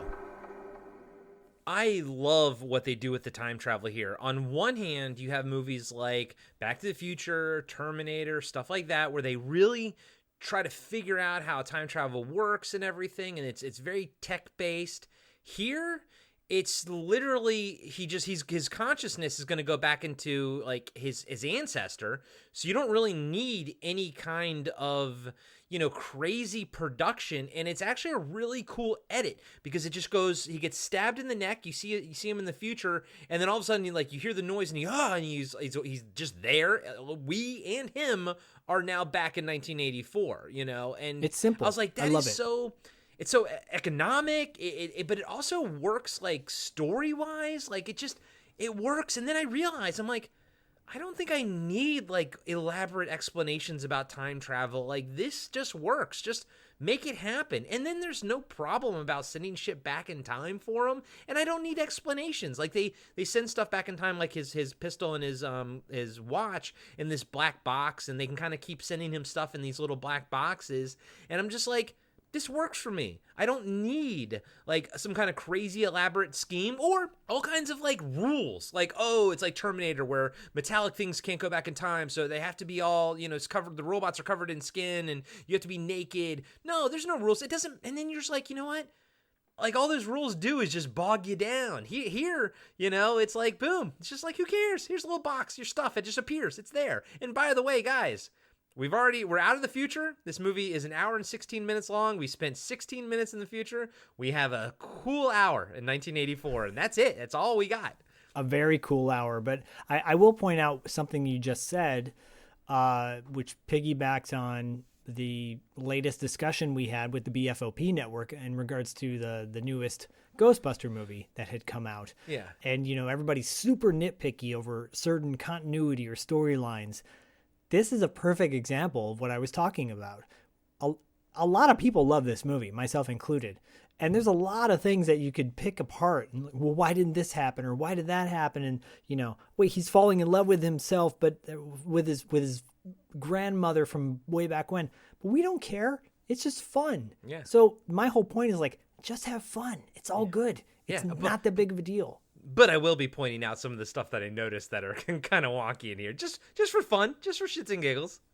Yeah, and for me, like, the flaws do not hurt this movie in the very least, for myself. And pointing out flaws isn't something that I'm trying to do to make you like something less, but, if we're going to break down a movie and go through it scene by scene, we're going to call out the weird shit, too. Oh, no doubt. No doubt about it. No doubt. So what's great is like he's looking at himself in the mirror like, what the hell? This is me. And then you cut to Helen Hunt. He's in the bathroom. You cut to a woman from behind, topless, and looking out the window. So whoever is looking at her from her loft in Los Angeles is seeing her totally naked. It's Helen Hunt. And she's putting on a leotard. Great. I'm like, okay, quintessential ladies. And she's like, you okay in there? And Jack's like, yeah, I'm fine. And he's wiping off the shaving cream, which is really funny. He wipes off all the shaving cream, so he's got his 5 o'clock shadow because that's like his signature look. Yeah. Which, no joke, him and Don Johnson, Crockett on Miami Vice, I patent the fact that I have like a 5 o'clock shadow and won't go any longer than that because of Tim Thomerson and Don Johnson. Nice. Fun fact. Nice. So yeah, right after that happens, this pink like neon thing appears in front of him in the bathroom, and it's the metal box. He opens it up. It's got the gun in it. It's got the watch in it, and it's got the 2 photographs. It's cool. It's a time capsule that was sent back in time. It's awesome. And I got no problem with it. Yeah. So this is Lena, Helen Hunt's character, and she's yelling at Jack. Not yelling at him, but she's like, "Hey, I gotta go. I'm gonna be late. It's after 8:30." He's like, "Okay, yeah, I'm on my way." And comes out of the bathroom, and he's just kind of like sussing out the whole place because he's obviously new in this body, new in 1985, freaking out a little bit, like, what the hell? Where am I right now? And it's fun business that he's doing as an actor in this scene right here. Oh yeah, it's great. So she's putting her clothes on, and she puts on a Santa hat, Santa outfit. There's your first Christmas reference of the movie.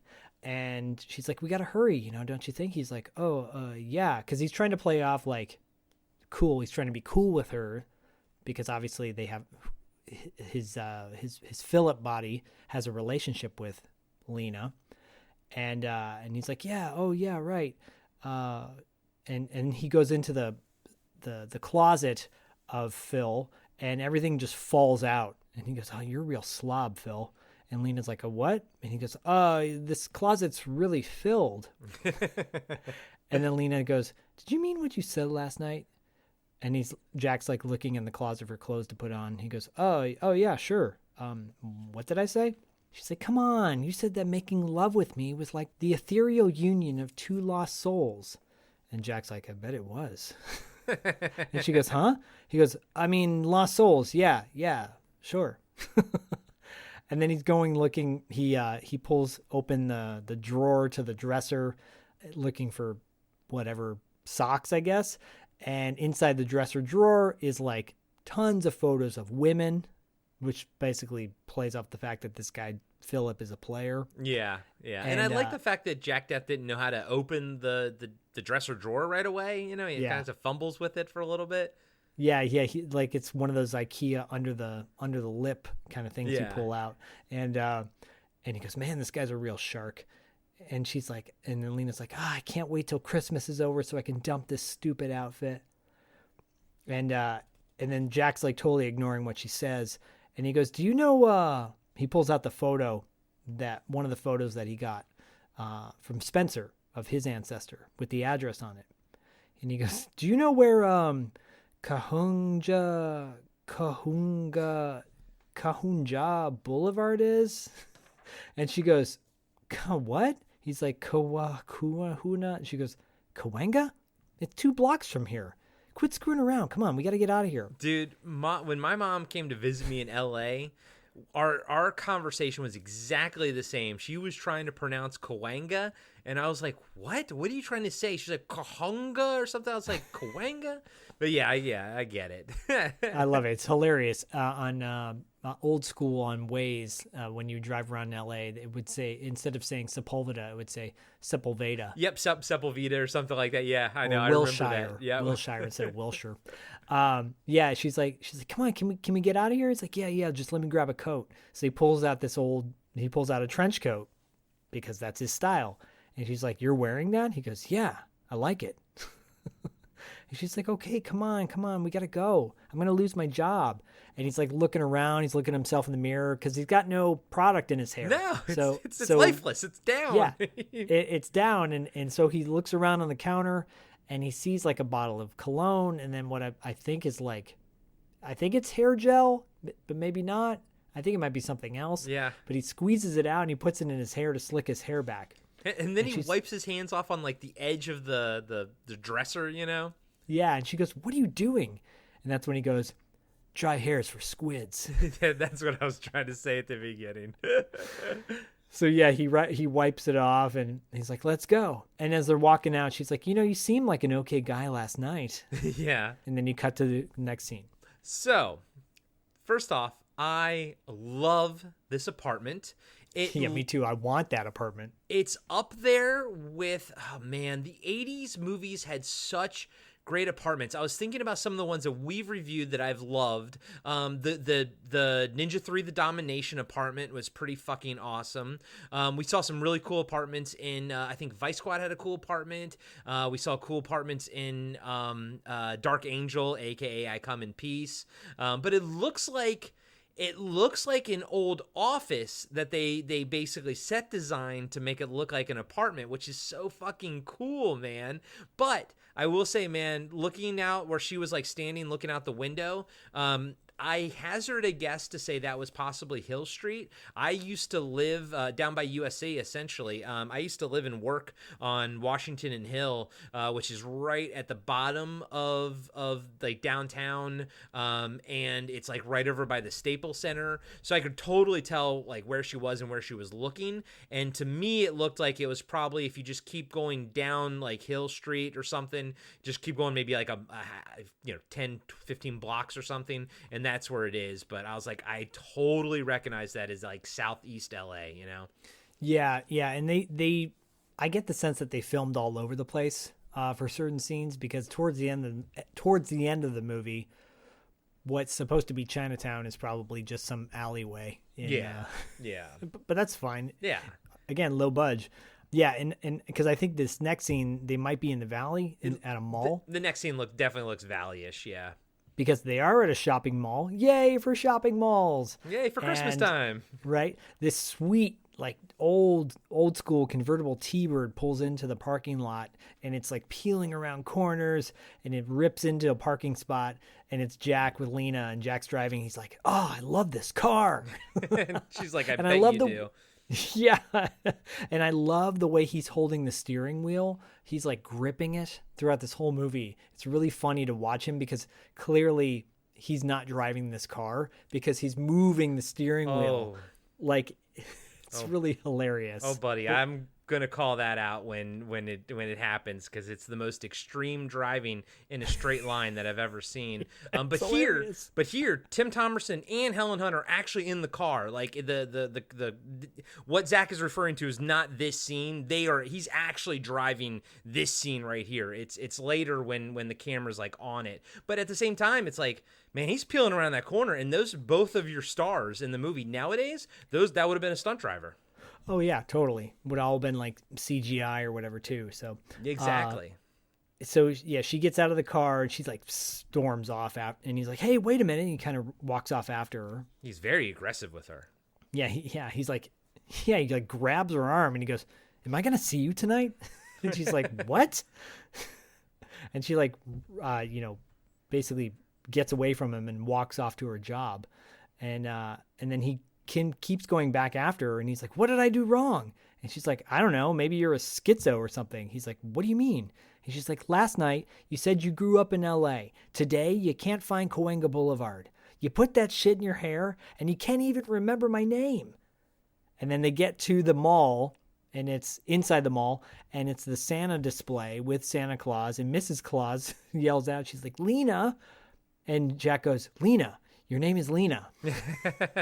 And my favorite line is when she's like kind of walking away and she's like, "Did I give you my phone number?" And he was like, "No." And she's like, "Good." And walks away. Yeah, right, exactly. So now she's at North Pole at the Santa's Village at the mall. Yeah, yeah. The same deal. And Mrs. Claus is giving her shit. She's like, "Where have you been? All these people want pictures." And she's like, "Sorry." This is funny. So this little kid comes up to Santa's lap. Little kid wants a fucking Transformer Decepticon. I wrote down like the way he said it too. And the little kid's sitting on Santa's lap, and he looks up at Lena, who's supposed to be Santa's helper. And he goes, "How come you got blue hair?" Because yes, she has this cool blue streak in her hair. Yeah, no, it's cool, but it's really subtle. I almost didn't even see it until the kid called it out. And I think maybe back then that was probably more extreme, but nowadays, man, we see people in LA with totally like all blue hair, and it just seemed a lot more subtle than I think that the movie made it out to be, Well, I will say, as somebody who put a red streak in his hair back in the early 2000s, I got called out for that a lot from people. They're like, "You have a red streak in your hair?" And I didn't think it was that noticeable. But the people are like, "Why do you have that in your hair?" And I'm like, "Why do you care?" Yeah, why does that offend you? Yeah, what is wrong with you? I've had a rat tail when I was a kid. I've had a mullet when I was a kid. I've shaved my head in high school because of the Collector, aka Billy Zane in Demon Knight, and I had frosted tips when the hair grew back out. And yeah, and now I don't have much hair anymore. Well, I mean, to all that I say bravo. And man, I remember being going home back to Michigan to visit my family on my dad's side in the summertime and having a rat tail or having longer hair. And they're like, "What are you, a girl?" Yeah. "What are you, a girl?" Having an earring. "What are you, a girl?" And I'm like, really? If you think of, man, that was the funny thing. The 80s were so close-minded. As much as I love the art and aesthetic of the 80s, the political perspectives, the gender perspectives were so trapped in such a dated time. I was Ugh, traumatized by my dad when I was like fucking 5 or 6. My sister painted my nails, and when my dad came home, I was excited to show him. Like, I ran up to him and be like, "Oh, check this out," and he fucking tore me a new asshole verbally. Like, "Oh, what are you, little F word?" This and that, and. Now, as I'm 43 years old, I don't have any tattoos, but one thing that I barely tell anybody this, I've only just recently told my wife this, I've always wanted to like paint my nails black. I don't have like a very punky vibe. You know me, Zach. I'm kind of not really punky. I don't have like a lot of tattoos or anything like that, but I've always thought like I just wanted to do like my thumb or something, but I fucking can hear my fucking dad in my head yelling at me at 43. So like that shit stuck with me my entire fucking life. Yeah, I hate it. I hate that closed mentality. Bodie painted his nails at summer camp this summer, and a bunch of the kids did. There was one kid who had like really bright paint on his fingernails, and I thought it was so cool, and I kept pointing out to everybody how cool I thought it was. So next thing you know, all the other boys were coming up going, "I want my nails painted," and we had a day where we painted everybody's nails. I mean, dude, like, who cares? I mean, and also it's fucking rock and roll, man. Like all rock stars have their fucking nails painted. Oh my God. Dude, nobody can mess you up like parents, man. Fucking parents. I feel you. I remember when I covered up my tattoos whenever I went to go visit my dad because I was afraid of what they'd say. I remember my stepmom watching an NBA game and going, "Look at all those tattoos. What does he get out of prison?" And I'm like, "Oh my God, you guys are so close-minded." I can't wait until the day when we have like our first senator or congressman or woman with like full arm sleeve tattoos, and hey, maybe we do and they just cover them. I don't know, but it's going to happen because all the old guard will eventually die off and everybody young has fucking tattoos except for me. So yeah, I'd like to see just more acceptance overall. How me about too. that? Just in general. Yep. Yes. But Lena with her faint blue hair, the kid goes, "How come you got blue hair?" And she goes, "'Cause it's cold at the North Pole." And Santa Claus is like, "Oh, oh, oh." And then Mrs. Claus goes, "Pull your cap down." She's a bitch. And so Santa's just like laughing at the whole thing. He's like, "What do you want for Christmas?" And the kid goes, "A Mr. Potato Head, a hungry hippo, John Doe the Mandroid." I'm like, John Doe the Mandroid? Which he says twice. He does. And then Jack comes up to Lena. He's like, "Lena, I need to talk to you." And she's like, "Not now." He's like, "Listen, I'm not crazy. I just need your help." Because she's like still in the Christmas scene, but on the outside of where Santa is talking to this kid. Cut back to the kid. He's like, "And a Transformer." He goes, "Transformer, that Decepticon?" Yeah. It's like the writers didn't know any of the Decepticons' names, so they were just like. And then he goes back to John Doe the Mandroid. Yeah. I'm like, John Doe the Mandroid. Back to John Doe the Mandroid. Kid really wanted that one. And then he goes, "And new slot cars because my stupid sister busted my old one. And hey, Santa." And after he said slot cars, I'm like, "Oh, I used to love slot cars, by the way." I was just going to ask you, did you have a slot car track back in the day? I did. And on Facebook, I think, there's a picture of me at a slot car, like at a hobby shop where the slot car races were. And I used to race my slot car there, and then you could rent a slot car for the day. Slot cars were fun, dude. Yeah. Did you? Yeah. No, totally. Love that shit, man. So much fun. Yeah. I love all that shit. From Tycho. Yeah. So Santa's like kind of drifting off, not listening to the kid. And the kid's like, "Hey, Santa, are you listening?" And then suddenly Santa just gets up and like throws the kid onto the cotton snow. Yeah, the cotton snow. And the kid's like, "Hey." And Mrs. Claus goes, "What's wrong with Murray?" And then Jack goes, "He's a trancer." And the music just kicks in. And Lena's like, "A what?" And I love when the little kid does run, like he gets up and runs because he pushes the little fence down. It's kind of cute. I'm not gonna lie. This kid's great, and he has a great line in a minute. So Santa like gets up, rips his beard off, and when he does, he's covered in like those sores on his face, and he looks all kind of gross, kind of zombified. He's zombified. Yeah. Yep. At that point, the Santa starts going for Murray, and they start battling each other, and start fighting. And Lena's like, Phil, my God, what are you doing? And Mrs. Claus goes, one of your friends? And then she calls security. She's like, security, we've got trouble at the North Pole. So there's a lot of tongue-in-cheek here. Here, which I love. And then Santa's like battling him with a giant candy cane, and then he throws a nutcracker on top of him, basically destroying the Santa set. And they kind of keep cutting to like everyone watching, and there's these two kids, these two boys.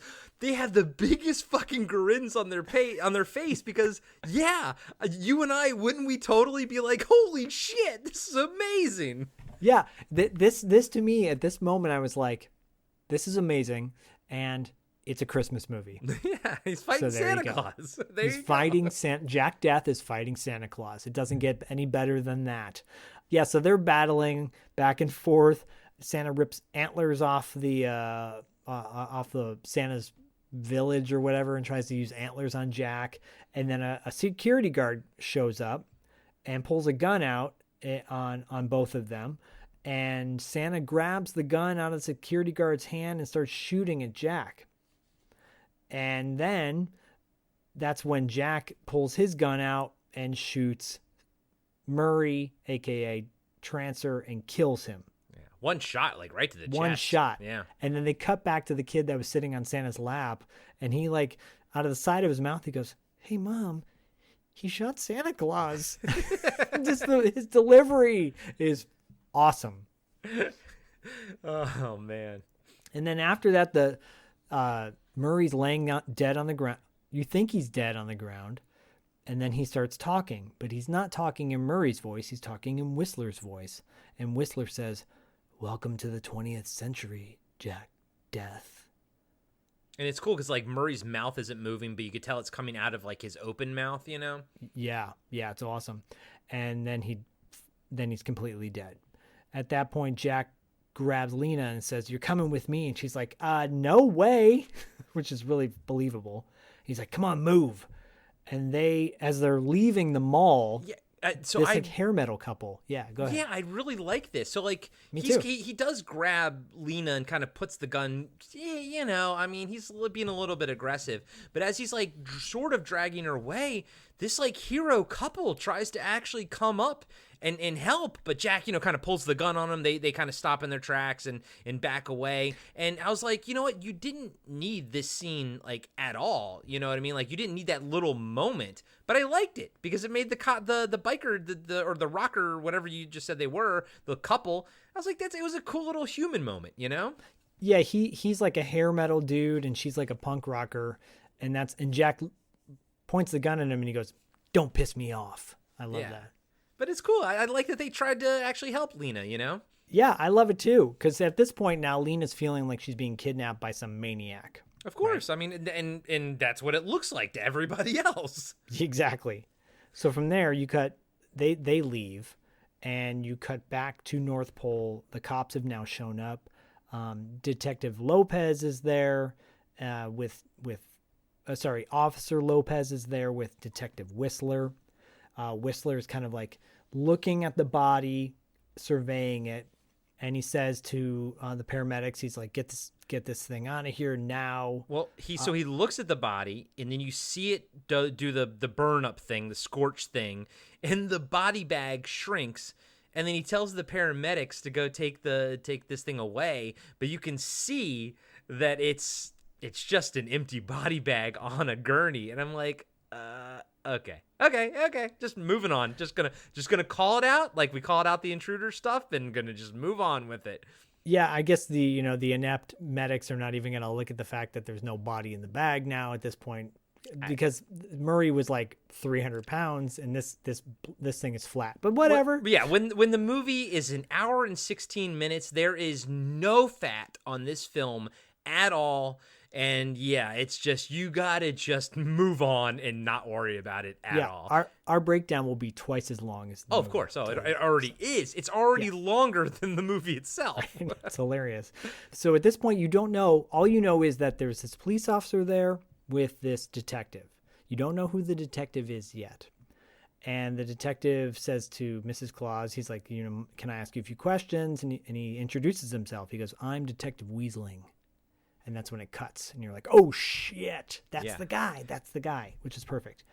Cut back to Jack and Lena in the T-Bird driving down the road. You want to describe the way Jack Death is driving this car? So they are driving down a straight road through it's like Wilshire or Santa Monica. Yeah, but Boulevard. it's very straight. It's very straight. And clearly, the camera's on the front of the hood, so the car is probably it's being towed. You guys and gals are pretty much, you all know how this works, But Tim Thomerson is driving that steering wheel like he's like in a Formula One racer. He's making left turns, right turns. That steering wheel could be fucking spinning 360 for all I know. It's just, he is going wild on it, and you can just see in the background, they're just going in a straight line. And I was like, these are the things that it's really funny. You love it for, these are I mean, it's a B movie. This movie is a B movie. It's a $400,000 film. It's a B fucking movie. It's fun,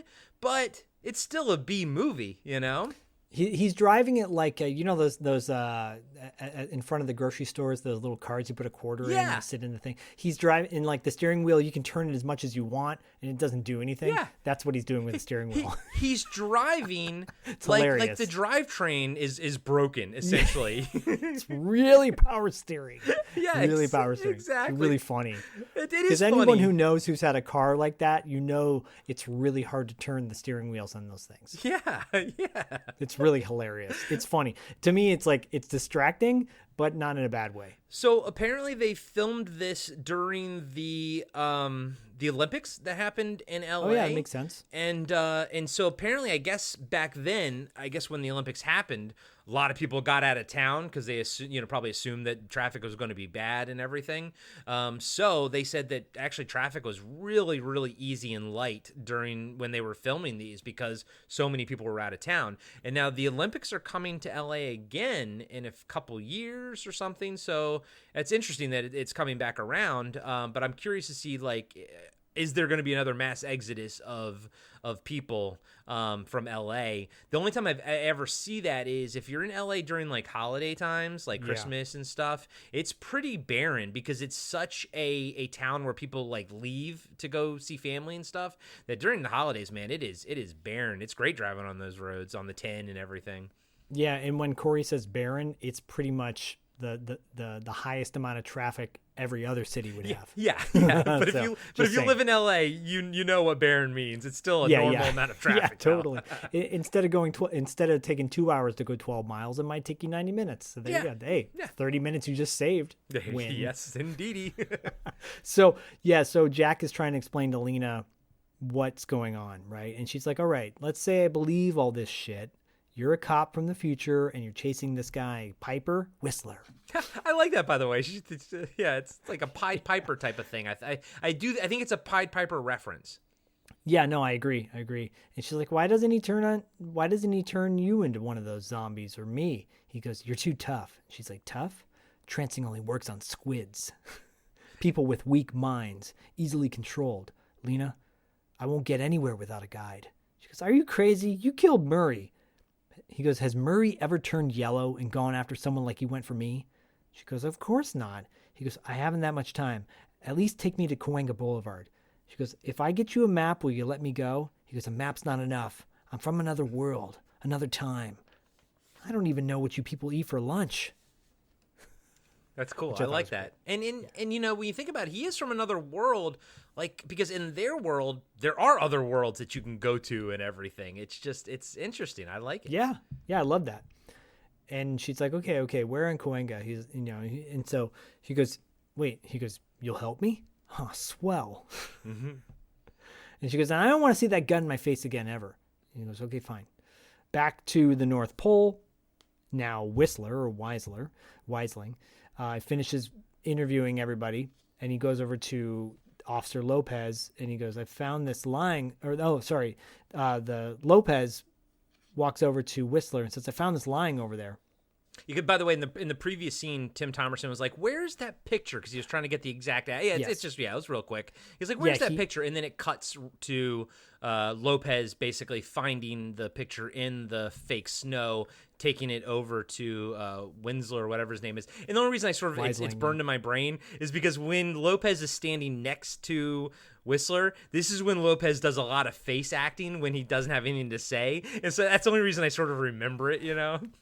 Well, it's important to note because Lena's like, okay, so where are we going? Right. And he doesn't have the photo. And yeah, Weisling and Lopez with his facial expressions find the photo, and they know where to find Spencer's ancestor. So Jack and Lena do end up finding this place. It's called the Tropical Tube Tan, the Chris Lavery method. The Chris Lavery method. There's a signage lit that says that whole thing. And she goes, "Is this it?" So that's where some of that $400,000 went to, making that sign. I guess so. And he goes, Lavery, Chris Lavery. Yeah. And then he gets kind of nice with Lena. He goes, "I just want to say again that you're not my prisoner. I'm not going to force you to stick around, but I appreciate you waiting for me." And she goes, "Relax, Phil." And he goes, "Jack, Phil stepped out." Yeah, by the way, I love this little exchange where he's just like, "I'm gonna level with you. You're not a prisoner. Like, I'm not holding you here. You can leave and you can do whatever you want." I like that. He's really cool. Like I'm not blowing smoke up his ass. Like, he's really cool. He's really sincere. Like, Tim Thomerson has a sincerity about him that I don't think you often see. Like, either some guy's really intense and heavy, or he's really light and mellow, and he's somewhere in the middle. Yeah, I also enjoy in this scene seeing the cop stopping traffic down Cahuenga for the filming. It's like at the that's funny. At the stoplight that's like only like probably about 45 yards down the road. You can see the cops like holding up the traffic. That's hilarious. Again, doesn't matter, guys and gals. It's an hour and 16 minutes. It's just they are barreling to the climax here. They are just running. They are, yeah. I wouldn't be surprised if the shoot for this was probably like 2 weeks, dude. It was probably 14 days. Right. So Jack gets out of the car, goes into the tanning salon, and you see Lena staying there for the moment. Goes into the tanning salon, and this dude is like working out in front of the counter, and he goes, "You Chris Lavery?" And the guy's like, "In person." He goes, "Nice tan. It's very Christmassy." And so that apparently in the documentary thing, that is a direct reference line to some film noir movie that the writers were kind of like, drawing from, inspiration from. And that line, "Nice tan, very Christmassy," is a direct line from another one of those movies. I think it might have been one of the movies that he watches later, He's watching Peter Gunn later, the TV series. Okay. Yeah, no, it's totally, I think it's exactly, yeah, it's a great line. It is a great line. And man, did you see the wicked scar on that guy's shoulder? I wrote it down. I noted it. Yeah, because the guy walks over behind the counter to help him out, Chris Lavery, and he's got this huge like road rash scar on his shoulder. It's really weird. Yeah, is that what you think that is, or is it maybe it's a burn or surgery? But I mean, it is a massive, massive scar. It's gross. And I don't know if we called this guy out in the beginning, but this dude's been working, man. He's been on a bunch of stuff too, a lot of TV stuff and everything, but he's also still working. Yeah, you'll recognize this guy. He's a total character actor. Yeah. And he's funny because he goes. After he compliments his tan, he goes, "Oh, thanks. Now what'll it be? The tube tan and 10 or the tropic tan and 20? And Jack's like, "Huh?" He goes, "You need color. Go for the 20. And Jack's like, "Save the hard sell. I'm a cop." Yeah, and just real quick, I just want to say his name is Michael McGrady, and he's been in like Ray Donovan and whatnot. Oh, nice. Yeah. Good for him. And then you cut quickly back to Lena in the car. She slides over to the driver's seat, and she takes off. She's like, "Fuck this noise." Yes, I don't blame her. She's 22 years old. I don't blame her either. Yeah.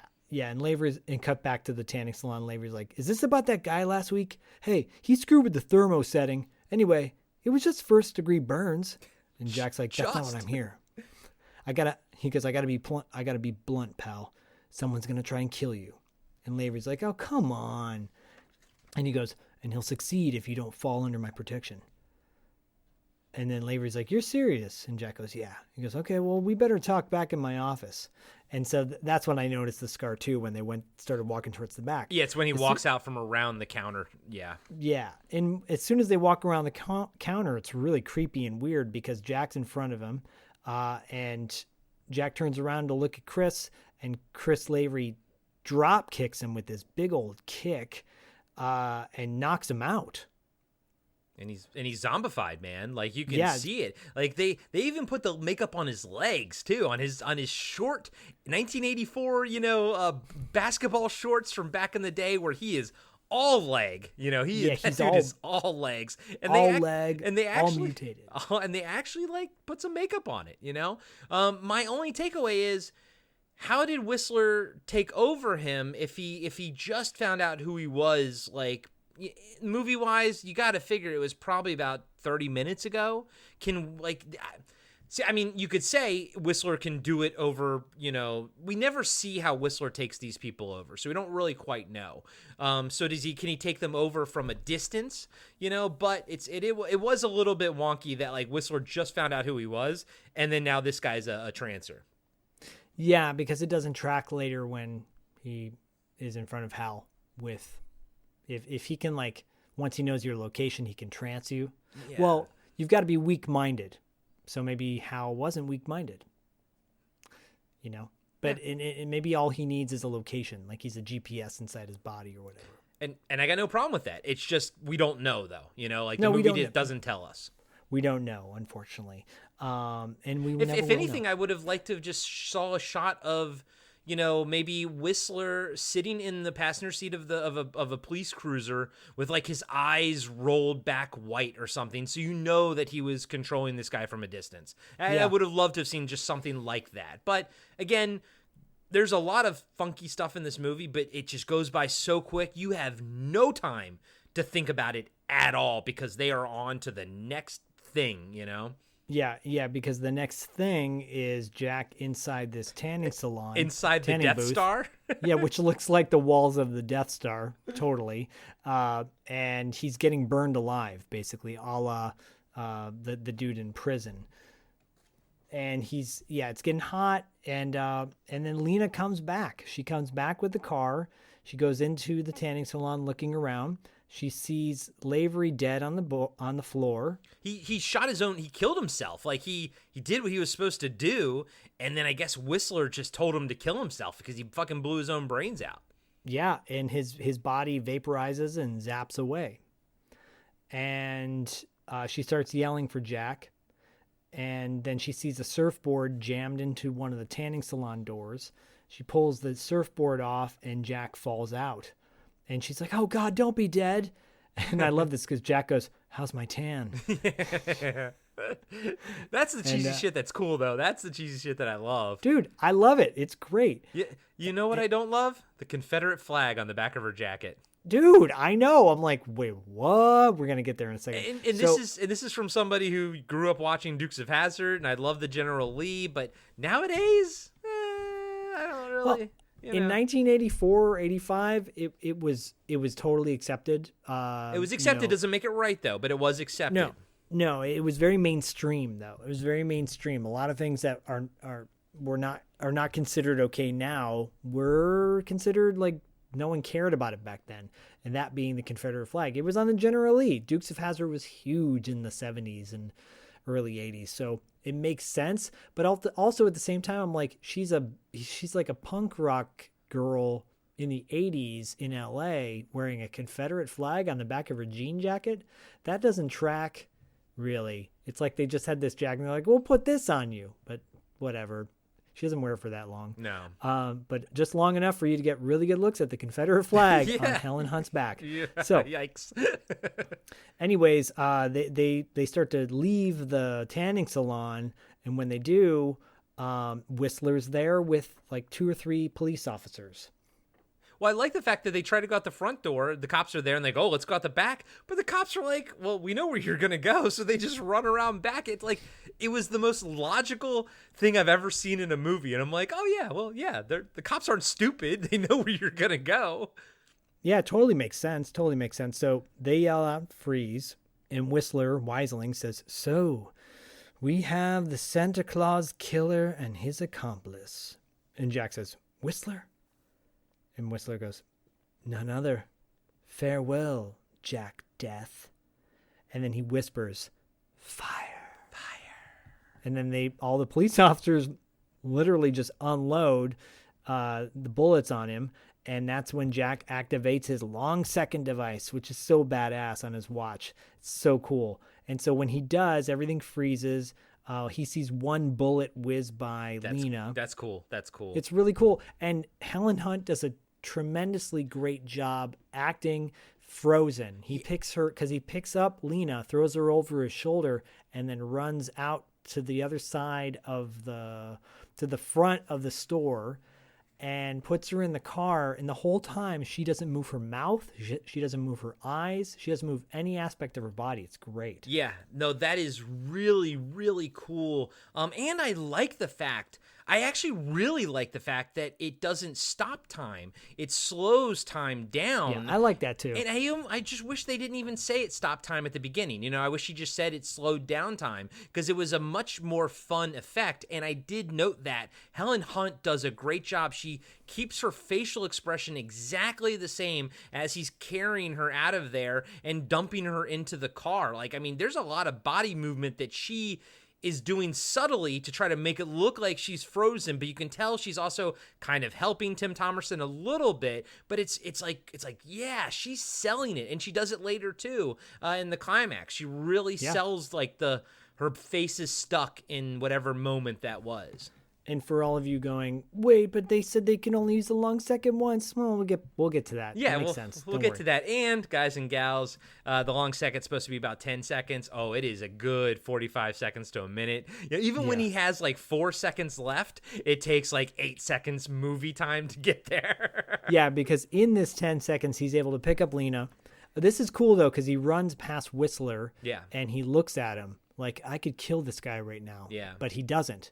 And he explains that too, which is cool. So he runs around. He has in this 10 seconds, he picks up Lena, runs past Whistler to look at Whistler. Then he runs to around the block to the front of the store, puts Lena in the car, able to get in the car as well. Doesn't have the keys, grabs them from Lena. Then the time starts back up. And she's like, hey, what happened, right? Why aren't we dead?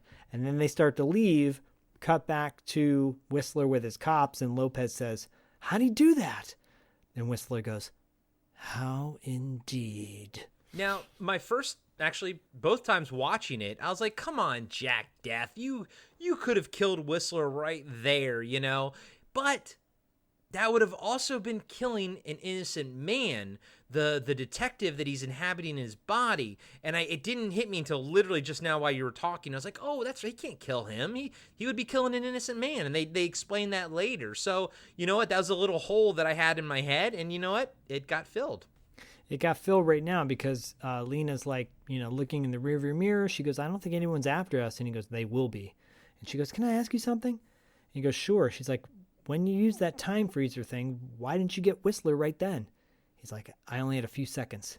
If I singed him, I couldn't have saved you. And she goes, oh. And she like smiles. Oh.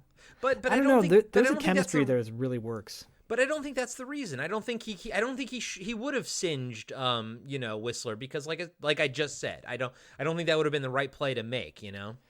No, and well, I think what would have happened if he takes out Whistler with the serum and like puts the thing in his thing and zaps back to his time, maybe the cops end up killing her and his former self. Yeah.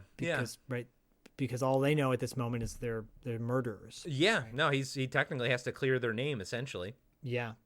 And then she admits after he says that, she's like, well, she tells him, I took off after you went into the tanning salon. I was scared. And she goes, your story was so weird. He goes, I wouldn't have believed me, which I love that, you know, because he's a realistic dude. And she's like, but that stuff about Murray made sense. So I came back.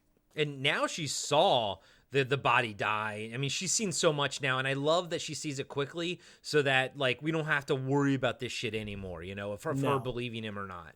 Yeah, like that's already established. We're good. Yeah. he pulls out the baseball card and he asks her if she's seen this guy. And she's like, 63 Angels? I wasn't even born yet. He's like, well, we got to find him before Whistler does. And we need to hold up somewhere. And she's like, oh, I know a place. A friend of mine went out of town for Christmas. No one will look for us at her place. And he's like, well, which way? And she goes, east to Chinatown. And guys and gals, we only have like 30 minutes left in the movie. It is crazy. It to part of me is like, yeah, granted, like I just finished watching a bunch of Marvel movies and they're like 3 hours long. Yeah. I'm okay with that. Sure. But I'm also okay with something moving along really quickly and just getting to the point and getting it over with. Yeah, me too, dude. Me too. So now you cut to Chinatown. You cut to Lena. It's at night. She's walking down like a nondescript alleyway with Chinese food. And you cut to this apartment where Jack is holed up watching TV. He's watching a cop show. Another awesome fucking apartment, by the way. Awesome apartment, and it really looked to me. There's a great Thai restaurant on Sunset called Toy, T-O-I, Toy on Thai, and it's like a punk rock scene. It's been around forever. I hope it's still around. But they used to be open till 3 a.m, and they had this awesome black rice there. It was like purple rice. It was so delicious. Anyways, it looks just like that place. So I'm wondering if like they just used that for, took all the chairs and tables out, put a bed for in the scene. Yeah. Maybe. Anyways, he's watching a cop show, which is really funny. She comes in with the food and she's like, what are you watching? He's like, some cop show. And she goes, ugh. He goes, oh, it's not that bad. He goes, but what kind of name is Peter Gunn? She goes, what kind of name is Jack Death? And I like that. I'm glad they called that out, And I am too. And Hap does it later too. He sure does. And I love this moment. I love the chemistry between Lena and Jack because there is a huge age discrepancy, and that actually gets called out in the next scene, which is funny. But I don't know, man. Like it works. Like she's good though. Like Helen Hunt is so cute, and I mean that. I don't mean that in an offensive way. I mean that like in the most sincere way. She's got a charm about her, the same way Paul Rudd has a charm about him now. It's like you want to see more of her acting, just herself. Yeah, I mean, even in the documentary, Charles Band was talking about like, there's all the, you have certain actresses you can be like, oh, they're kind of like this type or that type. He's like, she's completely unique, and there's like no other person like Helen Hunt, and she visually that way, personality wise, yeah, there's a reason she's a huge star, and I'm with you, man. She's cute as a button in this movie. Yeah, so great. So she pulls out all the food and it got me so hungry for Chinese food. I'm like, I want Chinese food so bad. I know. It got me hungry for Chinese food, and it also fucking made me want to smoke cigarettes this whole fucking movie because I love the way, I don't know where it is in the scene, but I love there's this theme going on in this movie where Jack Death can light his matches off of anything. They're strike anywhere matches. And he lights one off of his fucking tooth in this scene somewhere. I just have that note. But I love that shit, man. I was like, that's so cool. But like you wanting to eat Chinese food whenever you see it on screen, anytime I see smoking on screen, I'm always like, oh, please. Please. So she goes, I got egg rolls, fried rice, beef chow mein. He goes, beef? You mean from a cow? She goes, where else? I love that. Yeah. Soy. Yep. And, no more beef in the future. Yeah, in the future, they don't have beef. It's cool. Yeah. And they don't say that, but you get the idea, Yeah. Alternate milk and yeah. So, and she's like, I got you the radio you wanted. It's got all that police junk on it. And she goes, it has an earphone, so I don't have to listen to it. She gets all excited. She goes, oh, and I charged the dinner too. I hope that's okay. And he goes, sure, Phil won't mind. We'll call it my inheritance. Yeah. Again, like there you go. Yeah. He's the dad. Well, you know what? It works. Yeah, Whatever. maybe not his dad. I mean, he's like crazy. It's like 300 years ago, man. It's and not incest.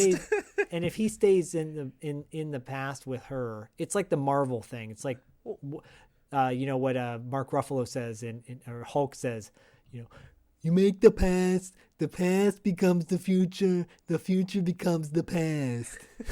I know you actually have beef with Mark Ruffalo for Thanos. realsies, and it's great. I'm I love talking it. about Thanos. I love it. I love the fact that you and Mark Ruffalo actually have beef. We do. But my biggest thing was if Jack does stay here, where's Phil? Like, where is Phil's mind this whole time? Is it screaming in like the dark corners of Jack Death's? You know what I mean? Like, where is Phil this whole time? In a dark room. He's sitting in a dark room, and you hear the door open up. Hello? Anybody in here? Would you like to play a game? Oh, no. He's stuck with Randy Cosby. Well, Here we go. I guess that's why they sort of tried to establish that maybe Phil was a little sleazy with all the pictures of the girls, because if Phil never comes back, you're okay with that. Well, yeah, and he's like using cheesy pickup lines, you know, the we made love and it was ethereal, you know, that kind of thing. So, yeah, I mean, he's gone. I'm going to say he's dead. Until he comes back to have sex with Lena, but then he goes back again. This is great. Yeah, it's great. So, so anyways, after that, after he talks about the inheritance, he goes, "What are these things?" And he points at the fortune cookies, and Lena goes, "Oh, fortune cookies. There's a message inside. Here, I'll do yours." And she opens it up and she goes, "Oh my God, it's from Whistler." She gets really serious. He goes, "Well, read it. I'll kill you and your bitchin' girlfriend." And he goes, "Damn it. How could he have found, wait a minute, my bitchin' girlfriend?" And she starts laughing. He's like, "You think you're pretty funny." And she goes, "Uh-huh." And then you hear this loud thumping. He's like, "What the hell is that?" And she's like, "Music from downstairs." He's like, he doesn't say, "When will it stop?" He goes, "When will it cease?" And she goes, 2 or 3 in the morning. He goes, "I can't stay here." She goes, "Oh, you'll get used to it. Come on, let's go down. We'll have some fun." He goes, "No." She's like, "I thought you wanted to know all about LA. I got to monitor the police band, keep tabs on Whistler." She's like, "We'll take it with you." And so they go, so she's like picking out clothes, and then as she's picking out clothes to go down, he's like, "Look, you better get rid of that blue streak out of your hair. You're too easy to identify." And she's like, "Forget it." He's like, "Hey, I gave up the T-bird." And she goes, "Okay, fine, Mr. Detective." And this is interesting because she goes from blue streak to a pink streak. Yeah, because all she did was add red to it. But when she said Mr. Detective, I wanted to say Mr. Rock and Roll Detective. Yeah. Oh! Oh! Go check out our Ford Fairlane review. That was power a fucking drill. classic. Oh! My hair. Ooh, My Jack hair. Death and Ford Fairlane teaming up together. That would be badass. Oh my God, that would be amazing. Cut to the club, this punk rock club downstairs, and it's a punk band doing a punk version of Jingle Bells. Yeah. Christmas reference number 2. Yeah, no, it's fun. Clearly, the singer's not singing the same lyrics that are playing overhead, but again, you move really past funny. it because it's still fun. It's a fun scene. It's a fun vibe. It's a better looking club than was in Savage Streets, you know. Oh, big time. This looks like an It's actual full. club. Yeah. It's actually full of people. Yeah. And it's funny because this is actually a really funny scene because she's dancing, and if you guys have ever seen Girls Just Want to Have Fun, you know that Helen Hunt is an excellent dancer. And fun fact, my wife has taken dance classes with Helen Hunt in attendance. Well, fun fact, I had a boner watching her bop around braless in that pull top thing that she had on. You could tell Kristen to tell Helen Hunt that. I will. I'm sure she'll appreciate it. She's a great. As much as I enjoyed it, I did kind of feel bad for Helen Hunt for how boppy she was. Oh, she's boppy, and then Jack Death looks so uncomfortable moving around, but I totally can relate in some ways. Jack Death looks like me if I go to a club now. That's what I would look like. I have never related more with somebody in a movie than I do with Jack Death at this club. I love it because he goes, "Look, this looks like a room full of trancers," and she's like, "Oh, come on!" And he starts to finally loosen up a little bit, and he goes, "How am I doing?" And she goes, "Not bad for a squid." That's cool. See, Yeah. this chick rocks, dude. Yeah, she she rocks, does. man. She's fucking cool. This is who you want to hang out with in LA. Anyways, this dude walks up with a mohawk, a purple mohawk, kind of a mulleted mohawk where it's slicked on the sides, it's not shaved.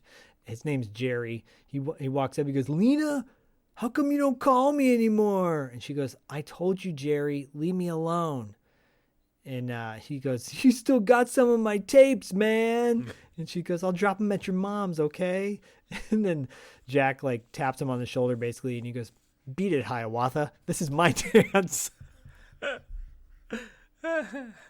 Oh man. Then Jerry, swear word number 2. He goes, who's the old fuck? He's even got a hearing aid. I mean, it is funny because he like Dude, looks it's funny. right at him. He's like, holy shit. It's like you can see on his face like, holy shit, you're old, you know? Yeah. And Jerry goes, buy me a drink to Lena. And Jack goes, hey, shove off or I'll sweep this joint with your head. And then Jerry hawks a big old loogie in his face. Who fucking spits in somebody's face, man? Like, I was like, fuck that guy. Destroy that fucking guy. I think I told you a story. I used to work with autistic kids, and this kid, he would antagonize you because he wanted you to fight him because he had like a history of being beat up by his siblings and like had a lot of emotional abuse. So he would antagonize you, but he couldn't speak. He would just make noises. He'd go, ba, ba, ba, ba. And he came up to me one day. His name's Julio. And I'm like, hey, Julio, how are you? Ba, ba. He's like getting right up in my face. I go, okay, cool. Yeah, Julio, go play in we were on the playground. Go play in the swings over there. Ba, ba. I'm like, uh-huh. And he gets right up in my face and he goes, pff, spits in my face. Jesus. And I'm wearing my favorite Warriors t-shirt at the time, this really dope ass Warrior t-shirt. And he goes and grabs my shirt and he pulls on it. And I grab his wrist so he doesn't rip my shirt. And then he hits with his other wrist, he hits me in the face and he breaks my nose. Fuck. And I've got blood all over my face. I'm covered in spit. And I turn around. There's a procedure you do with kids like this to contain them, but safely so you don't hurt them. And I was like fully rolling on adrenaline. And I basically turn him around like a full Nelson, you know, but like a safer version. Yeah, so it's not yeah. hurting him. And I'm walking him into the room to kind of this like cool down room. And everybody's like, do you need help, Zach? Do you need help? I'm like, no, I got this. I'm fine. Because I'm just like, let me fucking deal with this so I don't hurt this kid because I'm so angry. But he broke your nose. Like he broke my it nose. was Yeah, I have a straight- huge scar on my nose. Oh, is that what this scar is from? Oh no, this scar is from a cat walking up my face. Okay. I That's never another knew. story. I never knew. Oh yeah, no, that's a great story to tell too. I'll get to that another time. Okay, I'm just going over all the scars on Zach's face. Oh, I have scars. I have so many scars on my face. I'm not that pretty.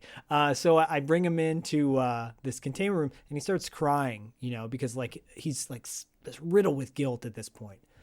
And I'm like, people are checking me my nose, and they're like, I think you need to go see a doctor. I'm like, no, I'm okay, because it didn't move it. It just like fractured it, you know.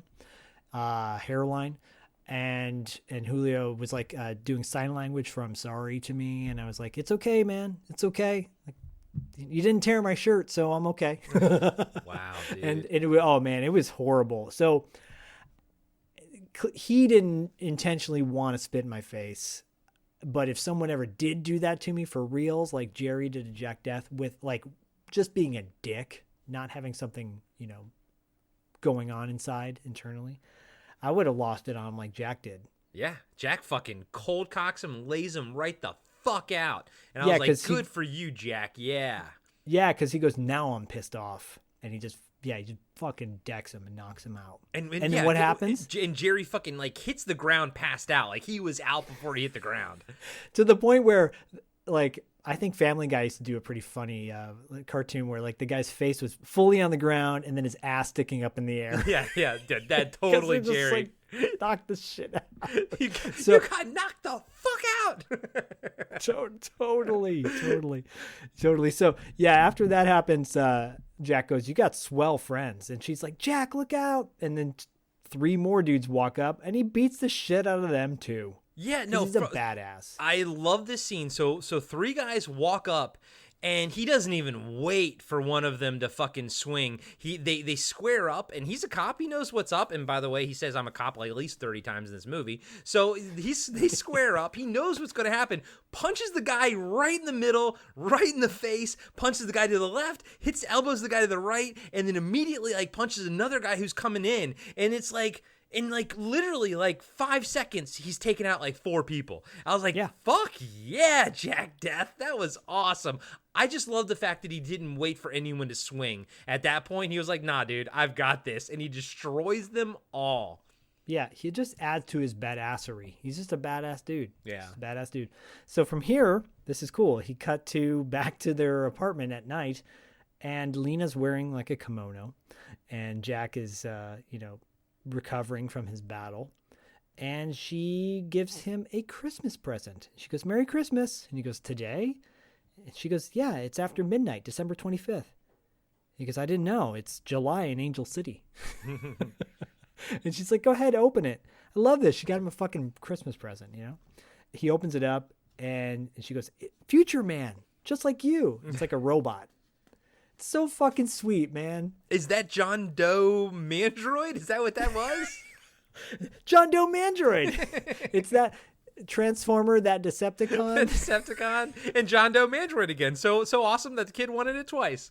John Doe Mandroid should be our next T-shirt. John Doe Mandroid. John Doe Mandroid. I don't even know what that is. Or like Twitter handle or something like that. It's a good one. I love it. It's great. It's great. And she's like, "Do you like it?" And he's like, "It's nice." He goes, I don't know what to say." She's like, "Well, don't say anything." And then she just leans over and she starts kissing him, right? And they start making out, and you start getting into the love scene. And then she hesitates and she goes, "Jack, where's Phil?" And he goes, "His brain's on hold." She goes, "Oh." And he goes, "Why?" And I love this. It's so sweet. She goes, "'Cause I like you a lot better." Yeah. I'm like, oh, it's so sweet. It's so sincere. And you're like, this guy was probably a dick. And he's not. Yeah. No, I like he's it. a good guy. He lost his wife. And Helen Hunt does a great job landing these lines, dude. She really does. It just feels so real. Yeah. And as a kid, you gotta place yourself back in the day, guys. Corey and I both seeing this at a young age. This is like some heavy kind of romantic stuff for kids that are under the age of 10. And I didn't know what any of this meant. I mean, I was traumatized, as we've talked many times before, by love scenes in movies with our parents. This didn't traumatize me. This felt like kind of sweet. Yeah. I don't know why. Mm-hmm. Yeah, I'm with you, man. It's awesome. Yeah. So, anyways, suddenly out of nowhere, there's a knock at the door. This is great, by the way. I didn't see this coming at all. And you hear this girl say, "Open up, Jack, quit stalling." I knew. Yeah, this is so great. And Lena's like, "It sounds like a kid." And Jack opens up the door and he goes, "What is this?" And she goes, "In this little kid who's wearing a pink bathrobe and like bunny slippers. It looks like she's ready for bed." She goes, "It's me, McNulty." And he goes, "McNulty?" And she goes, "And none of your lip. This kid's the only ancestor I could find. It's been hell. I had to sneak past the parents and everything." And then she looks over at Lena and she goes, "Say, who's the skirt? Nice." And he goes, "Tone it down, McNulty." And I love it. It's so the little girl is played by Allison Croft, and she also has been working pretty much ever since. She's been on like 24. She's been on like Mad Men, Shameless. So yeah, she grew up and she basically just stayed acting. Good for her. Yeah, she has a good presence, even though her whole voice is ADR'd, which is really funny. It is, but it works though. It works. It totally works. And she's like, "Listen." So again, this is McNulty talking through this little girl, Art LaFleur. And she's like, "Listen, Jack, you got to come back to Angel City. Spencer disappeared like a floater trail, and Ash is going to pieces. She wants to talk to you." And he goes, "Tell her I'm doing my job." She's like, "I got my orders, Jack." He's like, "I'm busy, McNulty. Now run along before I give you a spanking." And then he grabs her and he like basically throws her out the door, and she pounds on the door. She's like, "I'll bust you to zero, trooper." And he picks her up and he puts her outside the door and closes the door on her. And I love how Helen Hunt's like, or Lena's like, is that your boss? And he goes, I love Jack Death goes, she thinks he is. Wait, she thinks he is. Yeah. Yeah. So great. It was good. It was a little convoluted, but I liked it. I was like, okay, yeah, it's a little tongue in cheek, like you said. I love it. And this makes total sense. They go back to making out. They're about to get it on. And then it kind of the camera pans over to like the side of the bed. There's like a railing or whatever. There's like a divider because it's clearly like a studio. So the bed is also in the living room. So yeah, there's this little divider that's probably only as high as the bed, sort of. And yeah, the camera pans over and this little devious girl, this little devious McNulty sticking his head up and has this little gun thingy and just goes boop and shoots him. It's funny. It's weird and it's funny, but it fits and it works, you know? Yeah, it's so light. Even like the zombified Trancers used to freak me out when I was a kid. That was creepy. But overall the tone is pretty light for this movie. And it's still dealing with death, you know. Well, no pun intended. Yeah, his name is Jack Death. but you know, like people getting murdered and whatever, but it still doesn't feel like too scary. Because you know, there's no blood, there's no gore really. No. Even when he shoots Whistler's body in the future and explodes, that might be the goriest thing, and it's not really. There's no blood. It's all like pyrotechnics. Yeah. So they blast Jack back to 2047 or wherever, you know, the future. And he's like, damn it, McNulty, couldn't you have waited an hour? And I love how McNulty's like, he's on the table next to him and you know he's coming back and he's kind of laughing to himself because he knew what he did. He knew what he did. Now I got to push back. That means he left that little girl now is just wandering around Chinatown. That's really funny. Yeah. Well, and then his retort is, maybe if I hadn't gotten the bums rush, you shouldn't pick on little kids. Yeah. And then that's when they're like back and forth. Jack's like, listen, if you don't like my style, I'll dump this case right now. And he goes, why do you think I brought you back, Jack? I'm slagging your badge. And Jack's like, well, on whose authority? And then Ash pipes up. She's like, mine, Trooper Death. She goes, there are 2 empty chairs in the council chamber now. There shall not be 3. I've ordered your replacement. And they talk about who the replacement's going to be. And Jack's like, this guy works at hothouses. He's never singed a Trancer in his life. And she goes, Whistler's goons are massing near Angel City awaiting the fall of the council. You failed to protect the Spencer's ancestors. He's like, well, why'd you pull me back now? I'm close to finding Ashby. And then McNulty's like, the only thing you're close to finding is that cotton candy. Yeah. He goes, that cotton candy was my lead, pal. And then Ash says, is this true? And Jack's like, would I lie? She's like, very well. And basically, she's like, okay, we can go back then. Fine. I believe you. And I like how McNulty like pushes back. He's like, what? But I like how Ash, she's like, I've made my decision. Now I'm going to let fate, you know, basically play it out, you know. And you know, Tim Thomerson, I mean, obviously he's lying. Helen Hunt does not have the lead on Ashby, you know, but he looks at her and he's like, would I lie to you? And then, you know, their eyes like meet for like a couple seconds, you know, and he doesn't waver. So yeah, it's cool. I like it. I really enjoy it, you know? Yeah. Yeah. And he's back in the game. It's like, and I love this. It didn't take a whole lot of exposition. It's like, okay, well then I'm sending you back in. You're the best we got, basically. Yeah. And I love this. I love this too, because he goes over to Ruthie and he's like, say, you know, that long second gag worked out. How about a refill? And Ruthie goes, yeah, we'll send one down the line. Yeah, no problem. Okay. I love the fact it's not like James Bond. It's not like that was a one thing. Like, okay, yeah, you need another one? Yep, send it down. Cool. And then right before they put him under, Jack goes, hold on. And he turns to McNulty and he goes, if I see you again in L.A., I don't care if you're a kid, an old lady, or a kitty cat. I'm going to kick your ass. And then McNulty just says, get him out of here. And then as right before Ruthie gives him the shot, she goes, I hope she's worth it, Jack. Because Jack is, you know, this is a guy who lost his wife because of Whistler. So, and he's mourning her death and he's finding love for the first time. So there's that backstory going on there, which is going to come up in a few scenes later. Really amazing emotional acting, in my opinion. Hey everybody, Corey here. I just want to let you know that we'll be right back after these short messages. Hey everybody, welcome to Talking Back, the podcast where we like to chat about past achievements in movies, comics, video games, and more. I'm your host Tim, and with me today in studio is co-host Dean. Hey, Tim. Dean, this isn't a full episode. This is actually just an ad. All we have to do is tell everyone that our podcasts come out on Mondays, and they can find us on their favorite podcatcher. If they're into movies, comics, or video games, they should definitely check us out. Oh, well then, thanks everybody for listening, and we'll catch you next time. Talking Back.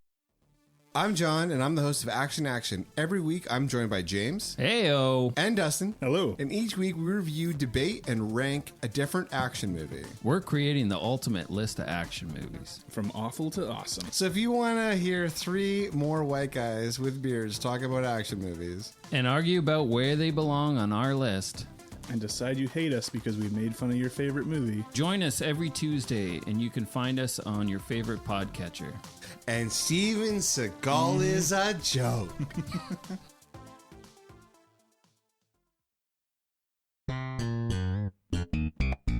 Hello! La la la. I'm Adam. And I'm Corey. And we are the hosts of Cartwright, a Seinfeld podcast. We are breaking down every single episode of Seinfeld as we watch it, reliving this amazing show. That's right, it's a trip down memory lane for all of us 90s kids out there. You can find Cartwright, a Seinfeld podcast on iTunes, Spotify, Podbean, and Patreon. La la la.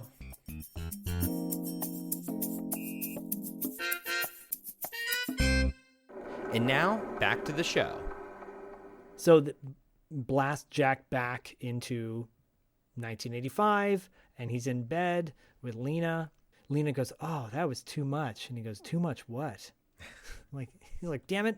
And he goes, "Hey, wait a minute." Because he's naked in bed. He's like, "What?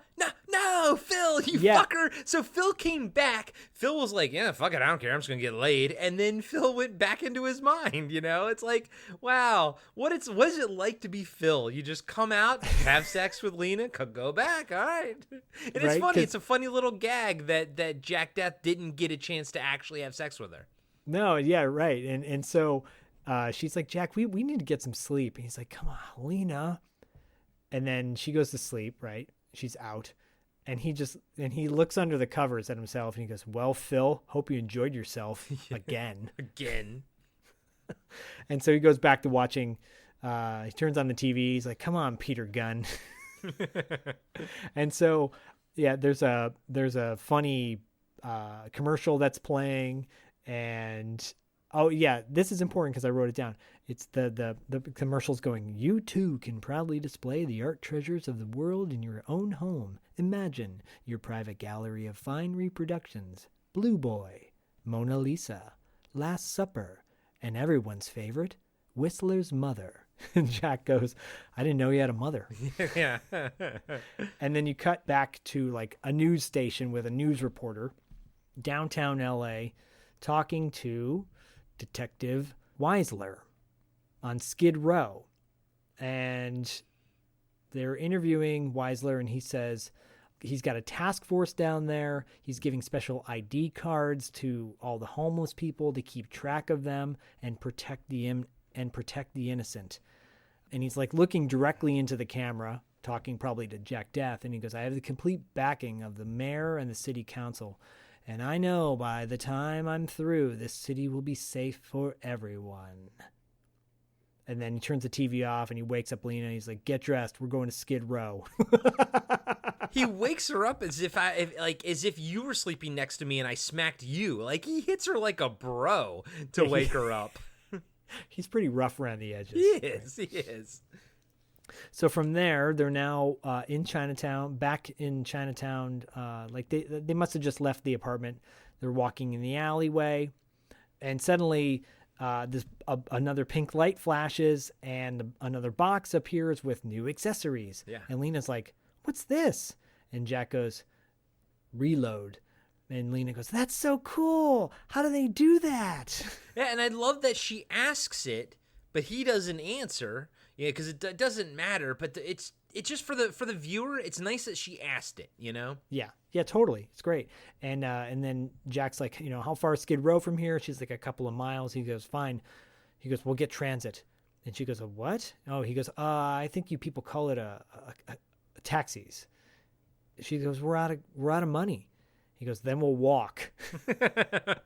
And then she goes, pretend you're not a cop for a few minutes. And they walk over to motorcycles and scooters, and they hotwire scooters. Yes. Sadly, So not badass. the motorcycles.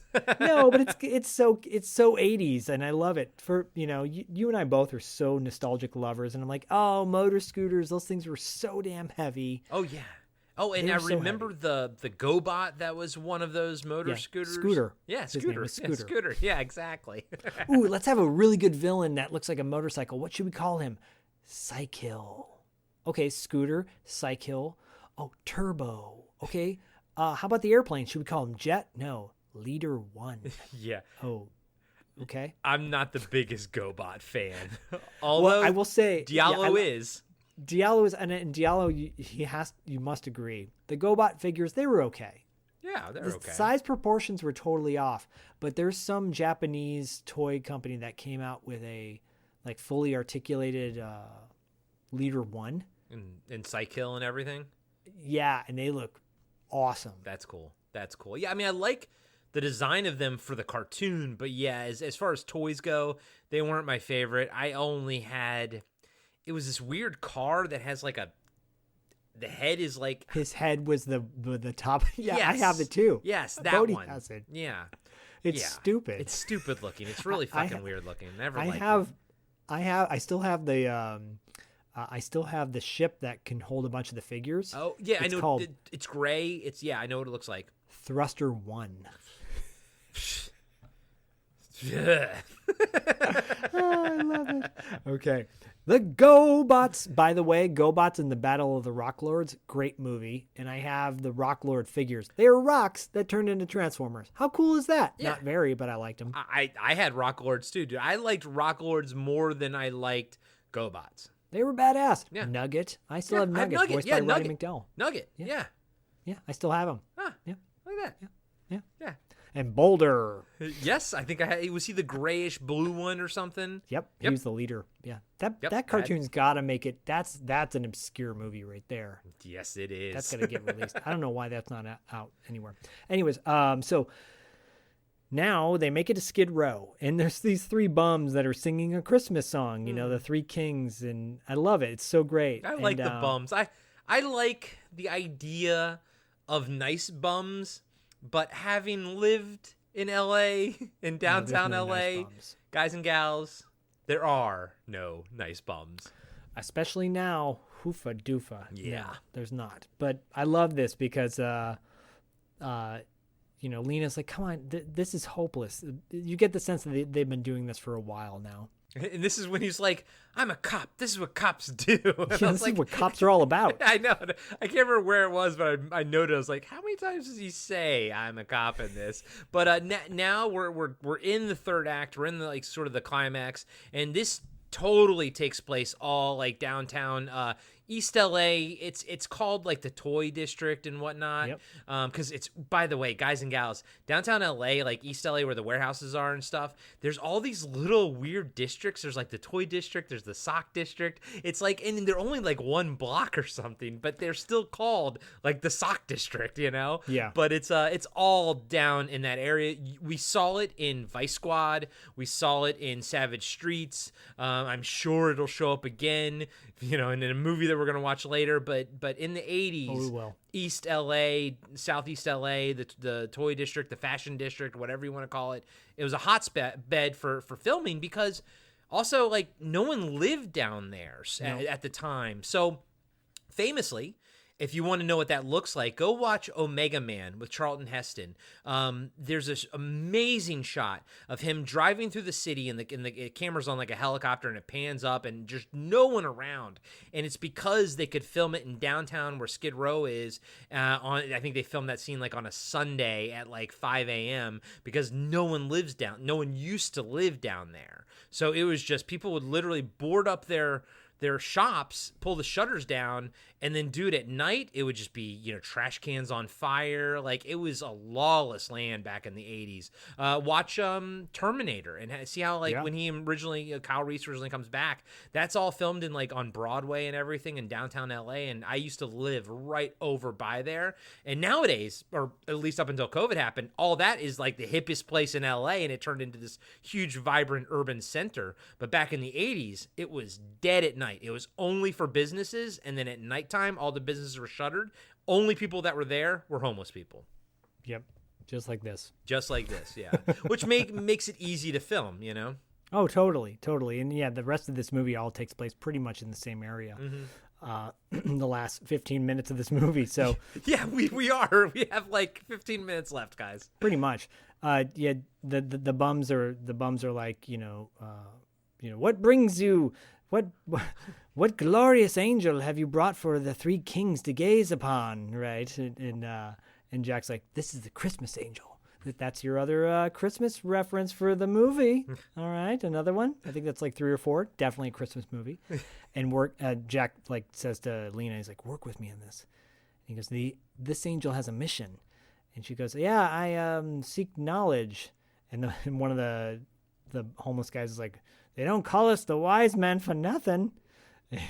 and she shows the baseball card to the guys, and they're like, she's like, do you know this guy? And they're like, of course we do. That's Highball.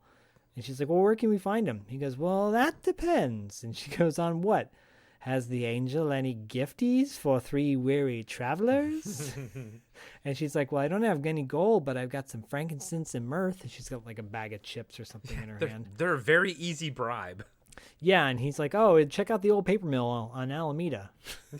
Okay. Like, and Jack's like, can you find it? And she goes, I think so. And of course, you and I know where Alameda is. Yeah, of course. Oh, yeah, dude.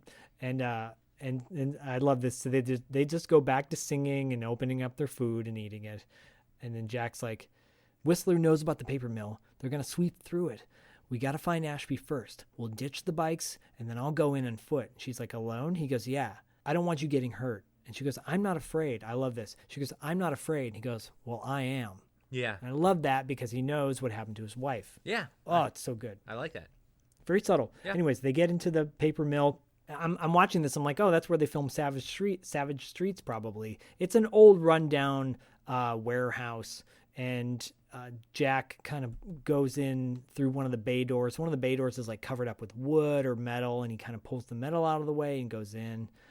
And he's looking around for Ashby, and he's calling out for him.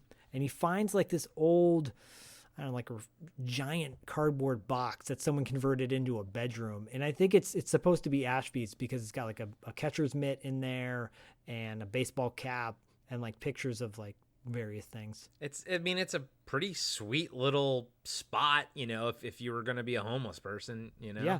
This is really funny though, because the cops, Officer Lopez and another cop are there at the exact same time, and they find the box as well, and they start moving in on it, and Jack like kind of hides under the blankets and puts a hat on his head, and Lopez is like, I heard something over here, come on. And they go over to the box and they pull it open, and he goes, and he pulls open the box, and Jack goes, watch them lights, trooper. Jeez. Can't a guy get some sleep? It's fucking Christmas. And note that he calls the cops trooper. Yes, it's very important. And again, he says fucking for the 3rd or 4th time in this movie. I think that's the 3rd one. There's one more coming up, I think. I didn't know this was PG-13. I just assumed it was R the entire time. Yeah, it's crazy, right? Wow. And Lopez goes, you Ashby? And he goes, I don't know, because he's pretending to be drunk, and he's got a hat pulled over his head, and he's got the covers pulled over his face, so they can't see who he is.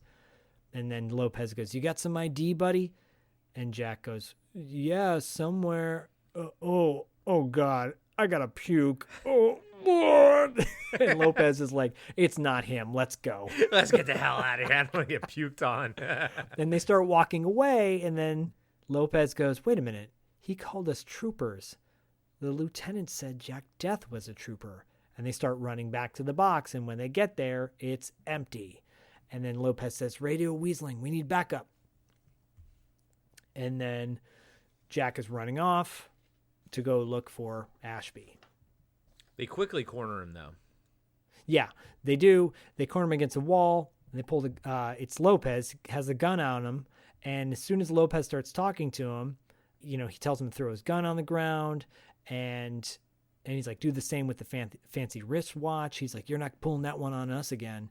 And Lopez continues. He's like, the lieutenant told us all about you, Death. Now you're trying to twist our world and how the future comes out the way you want it to be. So, which is cool because you gotta think that like Whistler like told them sort of the truth that Jack Death's from the future, but he's trying to make it his own thing, And I do like how Jack is like trying to be like, hey man, just like you're under Whistler's control. I'm a cop, you're a cop. Like basically trying to like, connect with him, but it unfortunately doesn't work. But I like that he at least tried. Yeah, he's trying to, but as he's trying to reason with Lopez, Lopez is getting more and more zombified. Yeah. Which is really interesting. Like his skin starts changing colors, and then his voice starts changing, and Jack's like trying to tell him to fight it. He's like, fight it. You can fight it. If your will is strong, he can't hold you. And Lopez is like, the lieutenant is the finest man on the force. And that's his voice changes. I pledge my life to him, and my orders are shoot to kill. And he's about to pull the trigger on the gun, and then Lopez gets shot in the back. He falls down, and it's Lena. He got Lena'd. He got Lena'd by Lena. And Lena's like, he was going to kill you. I had to do it. And Jack goes, yeah, you did. She goes, oh, God. He goes, don't take it so hard. He was dead from the moment he gave himself up to Whistler. And then he goes, look. And they look at the body, and the body just, like, disappears, singed. Shit. Sorry. It's okay. If guys and gals, if you heard that was my alarm going off because I have to take my blood pressure medicine. So I'm going to go grab it real quick, and I'll be right back. Cool. And guys and gals, I don't know if my alarm got picked up by the mic, but if it did, yes, that was the theme to Tron. That's awesome. That is my my alarm when I wake up in the morning. It's the Tron theme. That's a great theme to wake up to. Yes. So I took my fucking blood pressure medicine. I'm fucking BPs. 43 years old, man. I'm old. That's another podcast. Cheer up because you just singed your first Trancer. Oh, great. Thanks. That's what Jack says to Lena. Lena's not thrilled about that. They take off looking for Hap. Cut to now Hap playing baseball in some part of the warehouse with a bunch of homeless dudes. And he's super drunk, and I think he is really drunk in real life. Yeah, I think he is. And he's like, toss me another short dog. And he's trying to get he's basically getting ready to pitch to this other dude who's going to swing. Pitches, strikes the guy out. He's like, that's it, boys. 50 strikes in a row. Yeah. Anyways, Jack and Lena are running through the warehouse looking for Hap. And Jack's like, that bum better turn up fast. And he looks at his wrist. He goes, damn, I lost a long second back there. And then Lena goes, you mean this? And she's holding the watch. And he goes to get it. And she goes, kiss me first. And he goes, there's no time to kid around. And she goes, I'll make the time. And she's about to push the long second. And then he pulls it down from her. And then they kiss. They're making out. It's really sweet. I think it's sweet. And then suddenly they fall through the floor. Yeah. They kiss. They're like, okay. They take one step to the right. And they both go through the floor. And I was like, I did not see that coming at all. But they land on, the Haps game and everybody like that. And I was like, you know what? That's easy writing right there. We need to get them here, and we're just going to make them fall right through the floor. And I was like, you know what? Again, guys and gals, you go with it because there ain't no time to think about it because we have 12 minutes left in this fucking movie. Yeah, it works. It works. They fall through the floor. Jack checks on Lena, and then he says, we're looking for Highball. And then Lena's like, Jack. She looks at him. He goes, Jack sees Ashby. He goes, you're Hap Ashby, aren't you? And then Lena gives him his baseball card, and he gets all emotional. He's like, I haven't seen one of these for a long time. Who are you, mister? And Jack's like, listen, Hap, there's men upstairs who want you dead. He goes, me? What for? And then at the exact same moment, from the hole in the ceiling, Whistler has all his police with him, and they yell down, freeze, nobody move.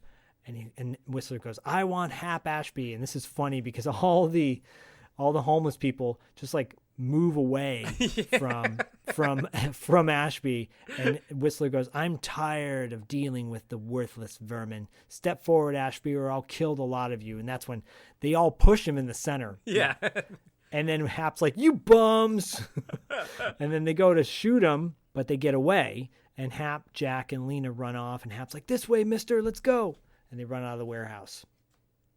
They get out of the warehouse, and they go to the instead of running away from cop cars, they actually run to the cop cars. But there's no cops there because they're still in the warehouse, which is actually pretty smart. But that's where their scooters are. And this is when Hap goes, hey, I want to ride with the lady. Yes, I was going to say, I like how Hap was like, I want to ride with the girl, He's like, oh, yeah. Hap knows what, he's like, this doesn't happen to Hap often. He's going to take advantage of this. Yeah, right? And then Jack's like, come on over here, Ashby. He puts him on his scooter, and they take off, and the cops start shooting at them. And they take off in police cars as well. They drive down some kind of nondescript street. And they decide to split up because Lena's like, can you go any faster? And Jack's like, not with him on board. And he says, we better split up. And Hap's like, yeah, divide and conquer. I like how Hap's already a part of the team, baby. Yeah, right. And Jack's like, let's meet in Chinatown. And Lena's like, you don't know your way. He goes, yeah, I do. I used to swim through there. Yeah, that was cool. And she goes, you what? And they both speed off in different directions. I like those little reminders, Yeah, me too. And it's a callback, right? So Lena's going down she's being chased by cops who are shooting at her. They graze her. She gets shot in the arm. It kind of grazes her. Yeah, grazed in the arm, which is intense because you're like, oh, damn, that you don't want to see this young, innocent person get hurt. And then suddenly Jack cuts to Jack and Hap. They're at the LA bridge. They get confronted by Whistler and the cops, and they, instead of staying on the bridge, they go down the staircase that takes them down to the main street. And you can tell that it's two stunt guys, not Jack Death and Hap Ashby on the back. I love it. But I love that the stunt guy and the Hap Ashby stunt guy even had a cap on with like crazy hair coming out the sides and everything. Yeah, smart. I do have to point out, right before they went down this, Jack goes to reach for his long second watch, but it's gone. Yeah, I missed that sort of twice, and I know it's going to come back later with Hap, but I know what you mean, and I'm glad you called it out because it is kind of subtle. It is subtle, but obviously he doesn't have his watch. Where did it go? And we don't know why. Yeah, we'll find out why. I love this because they go down the stairs, and Hap yells out, "Last call!" And they take off under the bridge. So they go down the stairs and they ride off away from the cops. You cut back to Lena driving in the alley, still being chased by cops. And then as that's happening, you see a dude in his apartment, an old guy in a bathrobe, like a fancy bathrobe, decorating a Christmas tree. And this apartment has a big window that's facing the alley of this nondescript street, and Lena's coming right towards the window, crashes through the window. Yeah. I mean, hilarious. This was a creepy, gross room. This is a wild scene, man. So so the movie is trying to tell us that this old guy who's decorating his tree on Christmas night, or Christmas Eve, I guess, this old guy lives in a tiny little house that's actually in between two essentially warehouses in the toy district. And you and I know downtown, there ain't no houses down there. It's all warehouses and shit. He's an old pervert. That's what I described in my mind. He's got to be an old pervert who probably had a stack of pornos in one corner and a box of Kleenex and in the other. I mean, whatever you wanted to tell yourself at night. No other old dude would be doing that. No, but you are right. He has a window, a nice big window that looks out into an alley. Now, weirdness of the setup aside, The stunt lady who was doubling for Helen Hunt, I don't know her name offhand. I apologize, but apparently she was kind of like a big name stunt lady back in the day, and that, you know, her driving through the candy glass, you know, but it's a giant pane of glass, but it is candy glass. I mean, that's a stunt, you know, like that's not the safest stunt in the world. She doesn't have a helmet on or anything, you know, and she drove right through it. It's actually a pretty impressive stunt. It's a Jackie Chan stunt. Yeah, for sure. Yeah. It's a really funny moment because this old dude with his smoking robe, you know, like a Hugh Hefner thing. Yep. It reminded me of a time when I was working with my stepdad when he was a tile contractor, and we went to this guy's house, and you always, if the door's unlocked, you announce yourself. You knock on the door. You say, "Tile man's here." It was first thing in the morning. No answer. So we open up the door. We start walking in because we were doing a job there. As we walk in down the hallway, we have to go through the living room, which leads to the bathroom on the other side. In the living room, there's a towel on the ground with a blow-up doll. And we see this little old man run perpendicular across the hallway with a robe on. "Oh, I'll be right there." And Mike looks at me, my stepdad, and he goes, "Just keep walking." And we step over the blow-up doll and walk into the bathroom and put our equipment down. Jesus and he's like, Christ, "Don't talk about it." I'm like, "Okay." Wow. Yeah, I got some stories. Yeah. So, anyways, yeah, the creeper old man goes through his window, and Lena's like, "Could you get the door, please?" And the old man opens up the door, and she goes, "Merry Christmas," and the drives off. From there, Jack gets Hap to the apartment in Chinatown, and he's like, "You know, you'll be safe here." He takes him upstairs. And this is where we get a line of like, "What's your name?" He's like, "Jack Death." He's like, "Going to the apartment upstairs with Jack Death? No, thank you." And, you know, he kind of makes fun of his name. Again, if you have a name like Jack Death in a movie, I need other characters to make fun of it. Yeah. It's exactly what he says. He's like, "Death upstairs? No thanks." Yeah. And then, they leave the scooter outside the club, because remember the apartment's above the club. Yeah. And that guy Jerry walks out, sees his scooter. It's his scooter. Yeah. And it falls over, and he's like, "What the fuck?" And then that's nice, because we didn't know at the beginning it was his scooter, but now we do, and that's actually a fun little payoff. Yeah, nice callback. And again, you get your fourth F-bomb of this movie for a Right. PG-13 movie. That's a lot of Fs. That's a lot of fucks. So back they get up to the apartment, and Jack's looking for Lena. She's in the bathroom cleaning up her arm. As he goes to help her, Hap sees that on the kitchen table a pack of cigarettes and just decides to light up and start making himself at home. Fuck yeah, dude. I mean, I don't blame him. Nope. I don't blame Hap at all.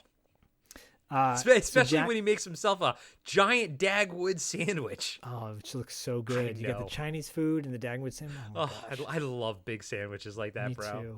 Me too. Have you ever had the ones where they slice the bread and they put a layer of bread in the middle? Yeah, of course. Yeah, fucking the club sandwich. Oh God, I love a giant ass club sandwich. Yeah, so good. Oh, I'm hungry right now. I know. Go for mayonnaise on white bread with just some pieces of turkey, or I don't know. Anyways, so after Jack's helping Lena, and he's like, "It's just a graze." He goes, "I know it hurts, but these things usually heal pretty fast." And then and she's looking at him very, very lovingly. Yeah. And she's looking at him and she goes, what's the matter? And then you cut to Jack's face, and he's like, "I had a wife in Angel City. She volunteered as Trancer bait. I figured, okay, it's my hunt. What could go wrong? I lost her. I don't want that to happen again." He's got tears in his eyes as he's telling her this story. It's so emotional. I know, but then she jumps to the conclusion of, "You love me." And when I first saw this, I was like, huh? It's been a day. It's been 18 hours. Well, It's it happens. The 80s. It's the 80s. It's the 80s. Well, and I'm not going to lie. I think I saw this and I'm like, that's what love is. You fall in love. hours into knowing somebody. Nope. I think they even addressed this sort of thing in Speed 2, because they thought, the whole idea of like falling in love under duress, in situations, in crazy ass situations or whatever. I can't believe you just made a Speed 2 reference. You know what's ironic is I've actually never even seen Speed 2. I just heard that. So. Oh, there you go. Yeah. Oh, I love this. Did I salvage myself, by the way? You did. You win. Good, you win. You win. Yeah, I love. She goes, "You love me," and he goes, "That's what I just said." Like, but okay. And then they go out. They start kissing. They go out to Hap. Hap's like, "Hey, Coach, where's the mustard?" I love how Hap calls him Coach moving forward. Hey, Coach. And also, I love every single scene with Hap and Jack Death. It makes sense that they were friends prior, because you can just see the chemistry between the two of them. Oh, totally. Yeah, he said that then when they were still in the bathroom. They leave the bathroom, they go out, and Jack's like, looks at Hap making a sandwich. He goes, "Make yourself at home, slugger." Yeah. And Hap goes, "Thanks, Coach." And he gives Jack his tooth, like his, and he goes, and Jack goes, "What the hell is this? That's the only thing I got left over from pro ball." Yeah. And apparently that's real. That was like, what's his name? Maynard? Biff Maynard. Biff Maynard. Yeah, that was his real tooth. He actually handed it to. Great name, by the way. And Lena's like, "Jack, do you smell something?" And Jack goes, "Yeah, say, Hap, how about a nice hot shower?" And Hap's like, "Nah." And I love, like, they start basically taking his jacket off, but I love how Hap just stands there looking up at the sky. As it's just, the chemistry is fantastic. It's honestly, so funny. Hap, I love Hap in this movie. Yeah, me too. And he goes, "Hey, I got my rights." And they're like, "Yeah, so do we." Yeah, Like, so do "You're we." offensive." And then suddenly, as they're taking his clothes off or his jacket off, Jack notices his wrist. It's filled with watches, and which one of those watches just happens to be The the long long second watch. Yep. And Jack goes, "Hey," and Hap's like, "Oh yeah, sorry, Pally. Well, you might want to take this too." And he pulls out his wallet and he gives Jack his wallet. Fucking Hap, bro. And Jack's really pissed. He's like, "Lifting that watch could have killed this hophead. We're in the heat, and if you want to stay alive, you'll have to play ball with me." And Hap's like, "Hey, I'm just a bum, man." He's like, "You are now, but I'm your fortune teller, Hap.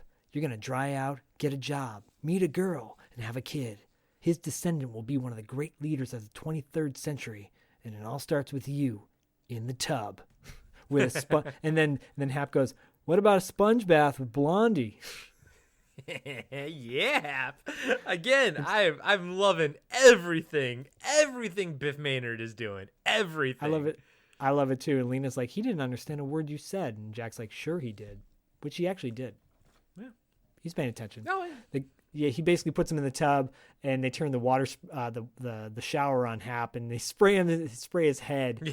and he just pulls his hat down over his head. He's basically taking a wet shower with all his clothes on.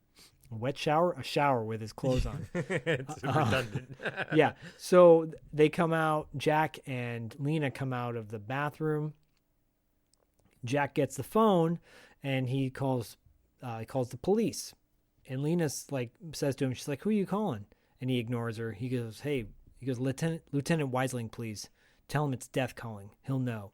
And Lena's like, "Jack, what are you doing?" And he goes, "Quiet," like he yells at her. "Whistler, I want to make you a deal. I'm tired of chasing you, tired of the whole business. So I'm getting out. You can have Angel City and everything else down the line. All I want is the girl." And Lena's like, "Jack, don't do this." And he goes, "Shut up." Yells at her. And he goes, "Give me my life with her and you can have Ashby."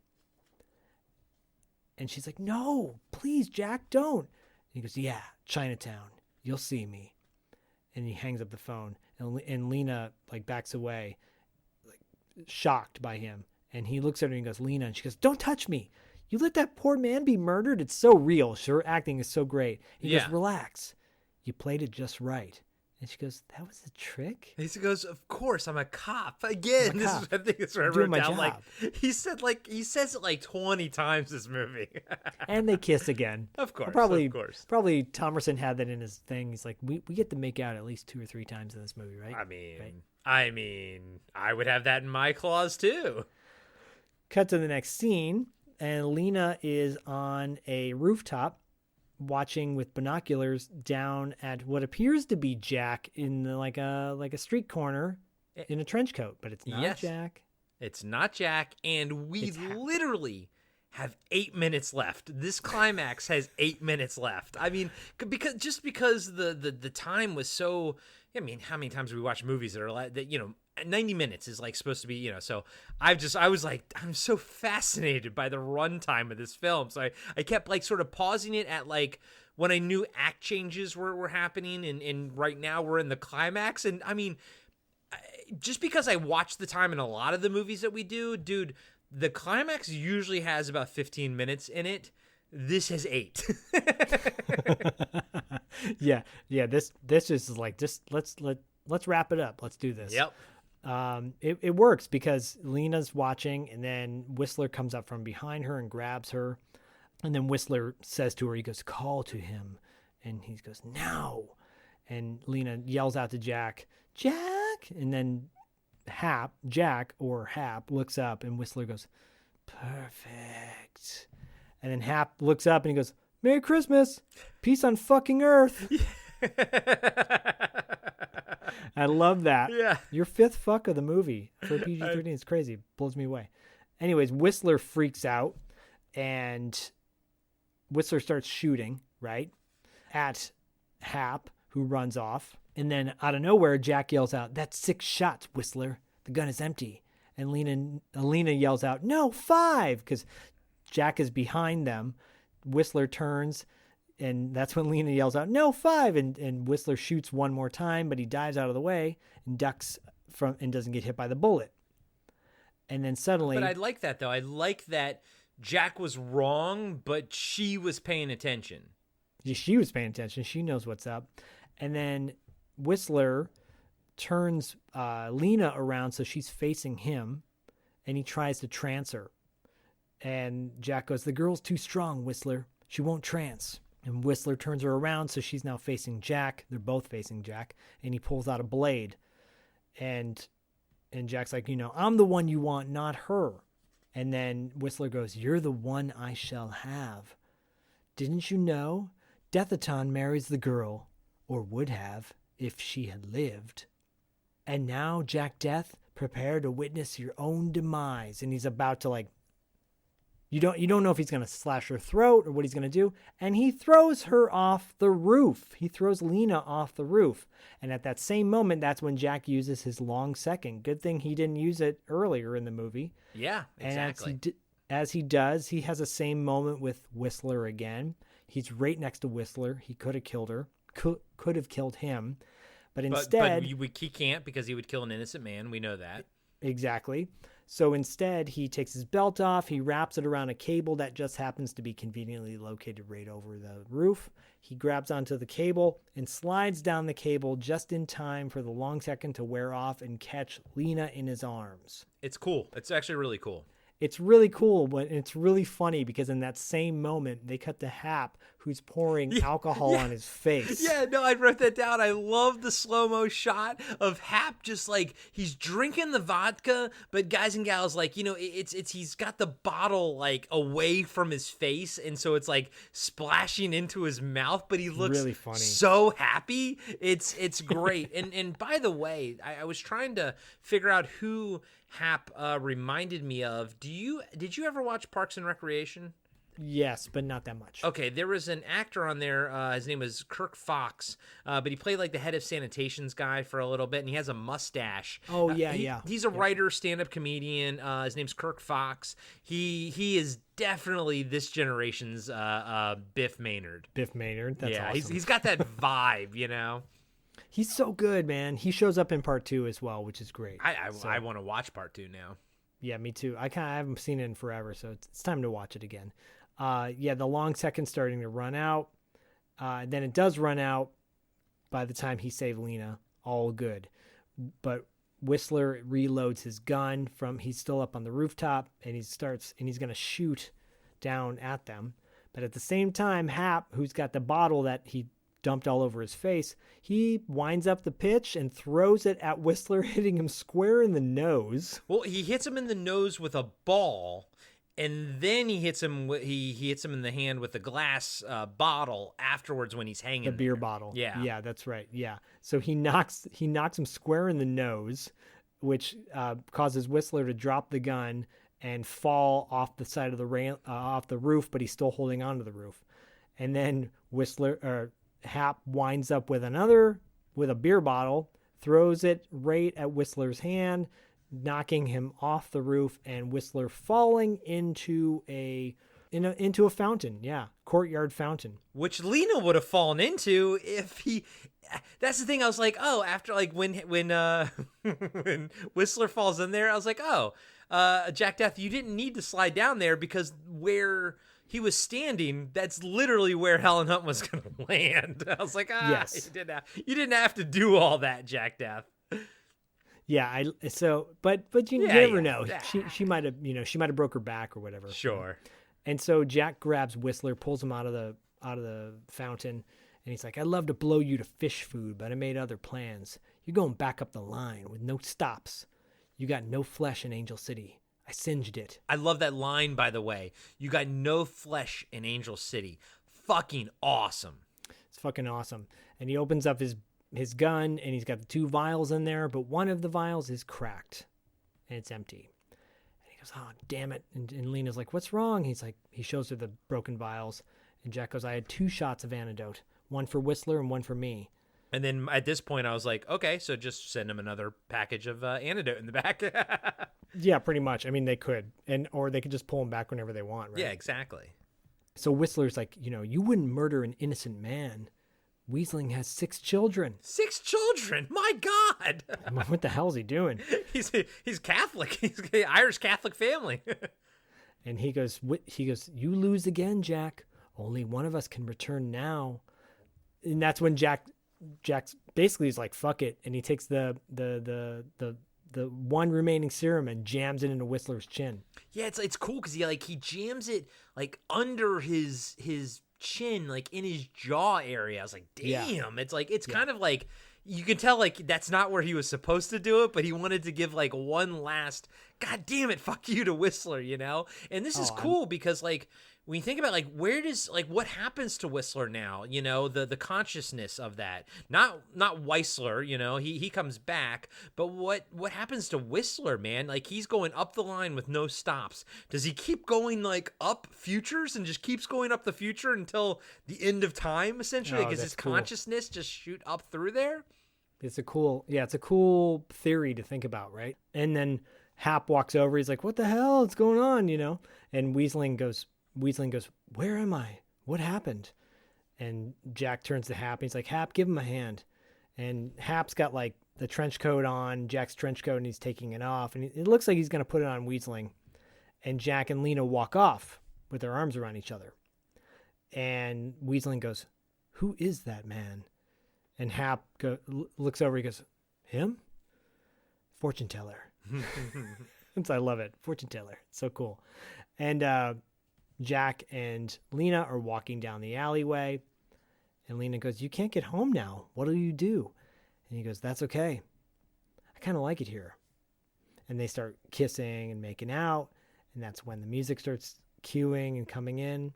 And then out of nowhere, in the alley, McNulty girl pops up and smiles, big fucking shit-eating grin on her face, and you fade out and roll credits, and that's the end of Trancers. And that's the end of 76-minute Trancers, but 3 hours and 15 minutes podcasting after dark. Pretty much, yeah. Pretty much. Yeah, I had a lot of fun with this movie. I thought it was a very enjoyable film.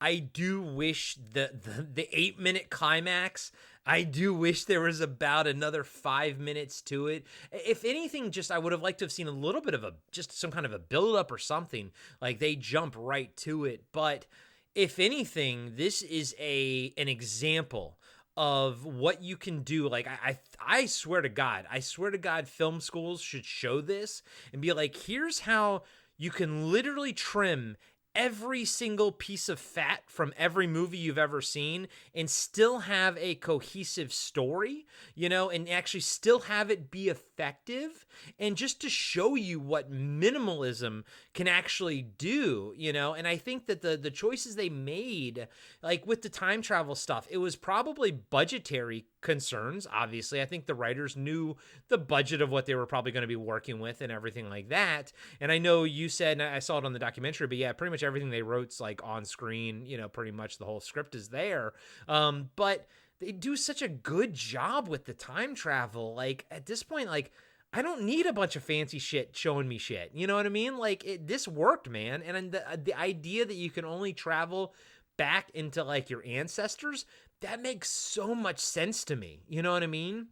And the fact that like your physical body doesn't go back, it's just your mind, that all of that, I was like, that's some smart sci-fi shit, you know? And I feel like that's some smart sci-fi shit that we would get in like the later 2020s now, you know, like something that people would be doing on Marvel or something. But this was back in 1984, Empire Pictures, man, you know, a $400,000 budget. And they figured out how to make time travel easy and, I don't know, man, much more logical than other movies actually do it. And it's just, you don't need a lot of razzmatazz, you know, a lot of razzle dazzle. Just, you know what? I'll take my razzle dazzle with the awesome apartments that we get to see, like, you know, Phil Death's awesome ass southeast apartment. You know, that's the kind of shit that I want to see.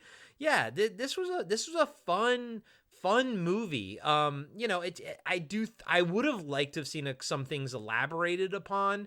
My favorite stuff is probably the future stuff. I thought the future stuff was really cool, but I also because I thought it was really like well thought out, and like I wanted to see more and everything, but I get it. Like I totally understand the budget and everything like that. It was very enjoyable for what they had to work with, and you know, faults and all, I called out all the faults that I saw, you know, and yeah, you just move past them. You have no time to consider them. With an hour and 16 minutes, you don't have any time to think about it. This movie is like so fast paced, but at the end of the day, Tim Thomerson and Helen Hunt's chemistry is just fantastic. And then Tim Thomerson and Biff Manard's chemistry is fantastic. And I liked Whistler. I liked the villain. I thought he was a cool villain. I mean, it's kind of a villain that we've seen before, but it's effective. It works, you know, like how like sort of calm and cool he is and everything. It's very, very effective. But the cornerstone is Tim Thomerson. He definitely makes this movie fucking, you know, awesome. If it was anybody else, a bigger star, even if it was a bigger star, it would have been a lesser movie. This movie was made for Tim Thomerson. Yeah, this movie, I mean, like, there's no such thing as a perfect film anymore. There never was. Everything has a flaw to it. It's really, to me, it all comes down to, does the flaw take away from the movie's experience, the overall visceral experience you receive from the movie? And the answer for this one is certainly no. Like, there's some silly things that just, yeah, you bat an eye at, and you're like, oh, it's budgetary, or it's direction, or it's acting choice, and it's just funny the way it ended up. It's weird to see a movie that's only 76 minutes long. That's like what the old school serials of like the 1930s and 40s used to be, you know, Rocket Man, and like there was another, like Flash Gordon and shit like that, 75-minute long things at the longest. I'm cool with that. I would have liked to seen 15 more minutes, yeah, of just, you know, more exposition or whatever, but it is what it is. It's all good. I agree with you. I love the idea of like your consciousness moves, which makes more sense because that's what, you know, like this is just the shell is all that's going to, it doesn't matter. It's just your shell. It's what's going on internally in your brain, your spirit, which is moving. So, there's a deeper discussion there that could definitely be reserved for, you know, Wrap Up After Dark perhaps. But, I think on Patreon, of course, But I love this movie. I think that the sequels they're lukewarm. They're okay. Part 2 is okay. It's got Richard Lynch in it too, I think, and Megan Ward, who was also in Crash and Burn. So it's got a great cast. Charles Band always gets a really good cast with his movies. His early stuff, you could tell he was really on fire. He just kind of seemed to like go running through the numbers with the rest of the Trancer movies that followed. And this one still has the best movie poster of all of them. It does, and the most heart. The relationship that Jack and Lena have it's really sweet, and it feels real. This is a very lovable 80s movie. This is like something that you could just put in your pocket and take on the road with you. It's not something that takes a whole lot of time to really, digest. It's more like you watch it, you have fun, you smile, it's over, done. Yeah. Oh, that was cool. It doesn't overstay its welcome ever. Never. No, it never does. And to me, that's why those are the 80s movies that I love. There's a few 80s movies that I actually absolutely love that I would trim 10, 15 minutes off of and, wind up with a 75, 80-minute movie. And the fact that, we want more time with this is a testimony to how much we enjoy the characters and the world. I like the world that was created here. I want to see more Art LaFleur and stuff like that. And I know the Blu-ray has it's called Trancers : Angel City or something like that. It's like 24 minutes. David told me to watch it. David, I will watch it. Again, like I said earlier, because it has Susan Ross's mom from Seinfeld in it. But yeah, it looks like it's all future stuff. At least I kind of scanned through it from what I could see. It's rough. It's rough. It's not polished. The writing is not that great. Well, and they didn't process it for the Blu-ray, so it looks like old footage, versus this Blu-ray looked great, by the way. It looked actually fantastic. Yeah, they did a great job, and Full Moon occasionally does have really good deals on their Blu-ray. So if you're not interested in buying it on Amazon, you can probably find it. I think I found it on eBay pretty cheap, brand new. So, but Full Moon is, they try to get the most out of their audience. Yeah, of course they do. And I will. Oh, go ahead. I was just gonna say, and add this one to. There's something I'm mentally tracking, which are awesome 80s movie apartments, and this one definitely has it in there. I'm starting to mentally make a list of all the awesome 80s movies apartments that I love, and right now this one is tied for Lucinda Dickey's in Ninja 3: The Domination. Oh yeah, I loved her apartment. I thought it was so fucking cool. But this one, Phil Deathard or whatever, his shit was cool, man. His shit was fucking cool. Deathton. Yeah. You might want to cut this or not, but you could create your own Instagram page of just 80s movie apartments and just still shots. You know what? Followers. I would love to do that. Honestly, if I had the time, I would fucking love to do that.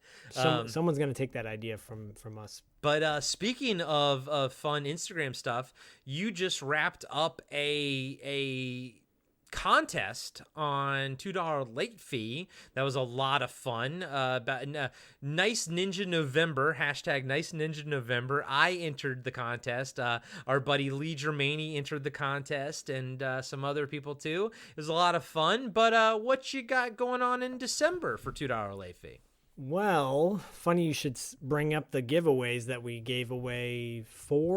Total of 4 copies of New York Ninja from Vinegar Syndrome. We also did an Instagram live giveaway where our listener and friend Aaron Don Gilmer won a copy as well. Oh, cool. Aaron won one. Awesome. That's great. Yeah. So we gave away copies to you guys, and Vinegar hooked us up. They didn't just give us New York Ninja.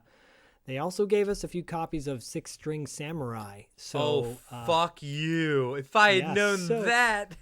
well, we will be doing another contest in December for that. A unique one. We did a unique twist on contests for New York Ninja. We're probably going to do something similar in December for Six String Samurai, so be on the lookout for that. We just had an interview with Cynthia Rothrock, which is great. We've got an upcoming interview with Stuart Fratkin and Dean Cameron. the stars of Ski School. That's our big one. We'll have like a year-end wrap-up episode, and then an interview with those guys, and it's great. It's really funny. Stuart Fracken, actually, we brought up Charles Band a bit on the show. He has some interesting words to say about Charles Band. Very funny. He doesn't hold him in the highest regards, and I can understand why. But yeah, man, like a lot of fun stuff going on at $2 late fee. We're just going to keep rocking and rolling to the end of 2021 and moving into 2022, just like Corey is doing with Cartwright, a Seinfeld podcast. Yeah, right? That's right. Adam and I actually just recorded our season 7 wrap-up show, so we are done with season 7, although by the time this comes out, there will probably be a few more weeks left in season 7, and we're chomping at the bit to get into season 8, but man, oh man, I love me some Seinfeld. We're also tackling Curb Your Enthusiasm, so I am fully in, Jerry Seinfeld and Larry David world when I'm not in cult movie world with Zach.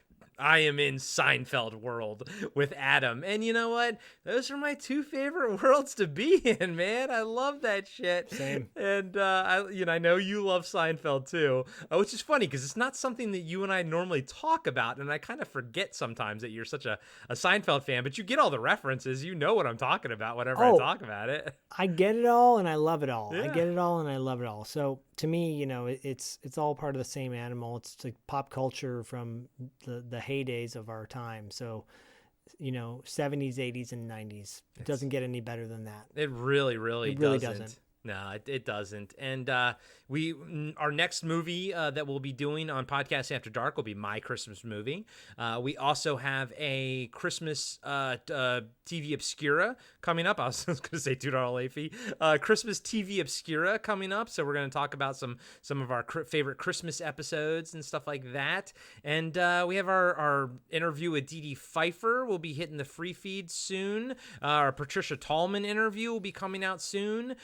Our Dan Shore interview, a.k.a. Ram from Tron, will be coming out soon. So we have a lot of good interviews ready to go in the can already. Zach's talking to some people that we're going to get on pretty soon. And, of course, go pick up 7 Winters Alone by David Irons, the novel that we are publishing. And I'm sure you've heard an ad on our show for it. But it's an awesome book. David is a great guy. He's a great writer, but he's also our friend, and we love supporting him, and we love this this collaboration that we're doing with him, and so far it seems to be going pretty well. So I'm happy with it. But check out 7 Winters Alone. That shit is fucking awesome. Yeah, it's a great Christmas, Kwanzaa, Diwali, Festival of Lights, New Year's, present, Hanukkah. Yep, the whole Bingo Bango Tango Tango Festivus. It's got all those holidays. There you go. So, even if you don't celebrate, even if you're a pagan and or Jehovah or something, you don't celebrate holidays, just get it for yourself because it's good. It's really good, and it's got pictures of us. It's got pictures. Who doesn't want a picture of us? I know. If you bring it to us, we'll sign it. We'll sign David's book. Yeah, we'll sign David's book as David Irons. Yeah, we'll sign it. David Irons right here. But aren't you Corey? No, David Irons right now. Yes. So don't be a squid and get 7 Winters Alone, because you don't want to get tranced. There you go. Festivus for the rest of us. And as always, we'll catch you on the dark side.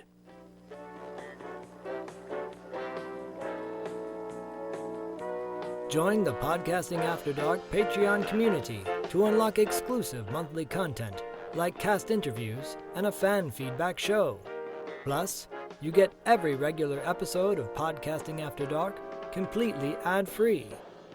You can also support the show by rating and reviewing us 5 stars on Apple Podcasts and by recommending us to your friends.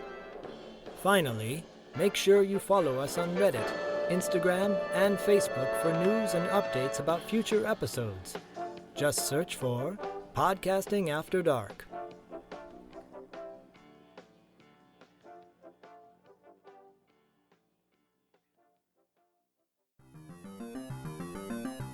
Hello everybody, I'm Adam. I'm John. And every week we are giving you a blast from our past. We are the podcast that brings you full-on movie breakdowns, TV show reviews, album reviews, top 10s, and more, all from the things of our nostalgic past. So please join us every single week on the Blast from Our Past podcast. You can find us on Spotify, Stitcher, Apple Podcasts. However you listen to podcasts, you can find us, and we would love to have you take a trip with us to the land of nostalgia.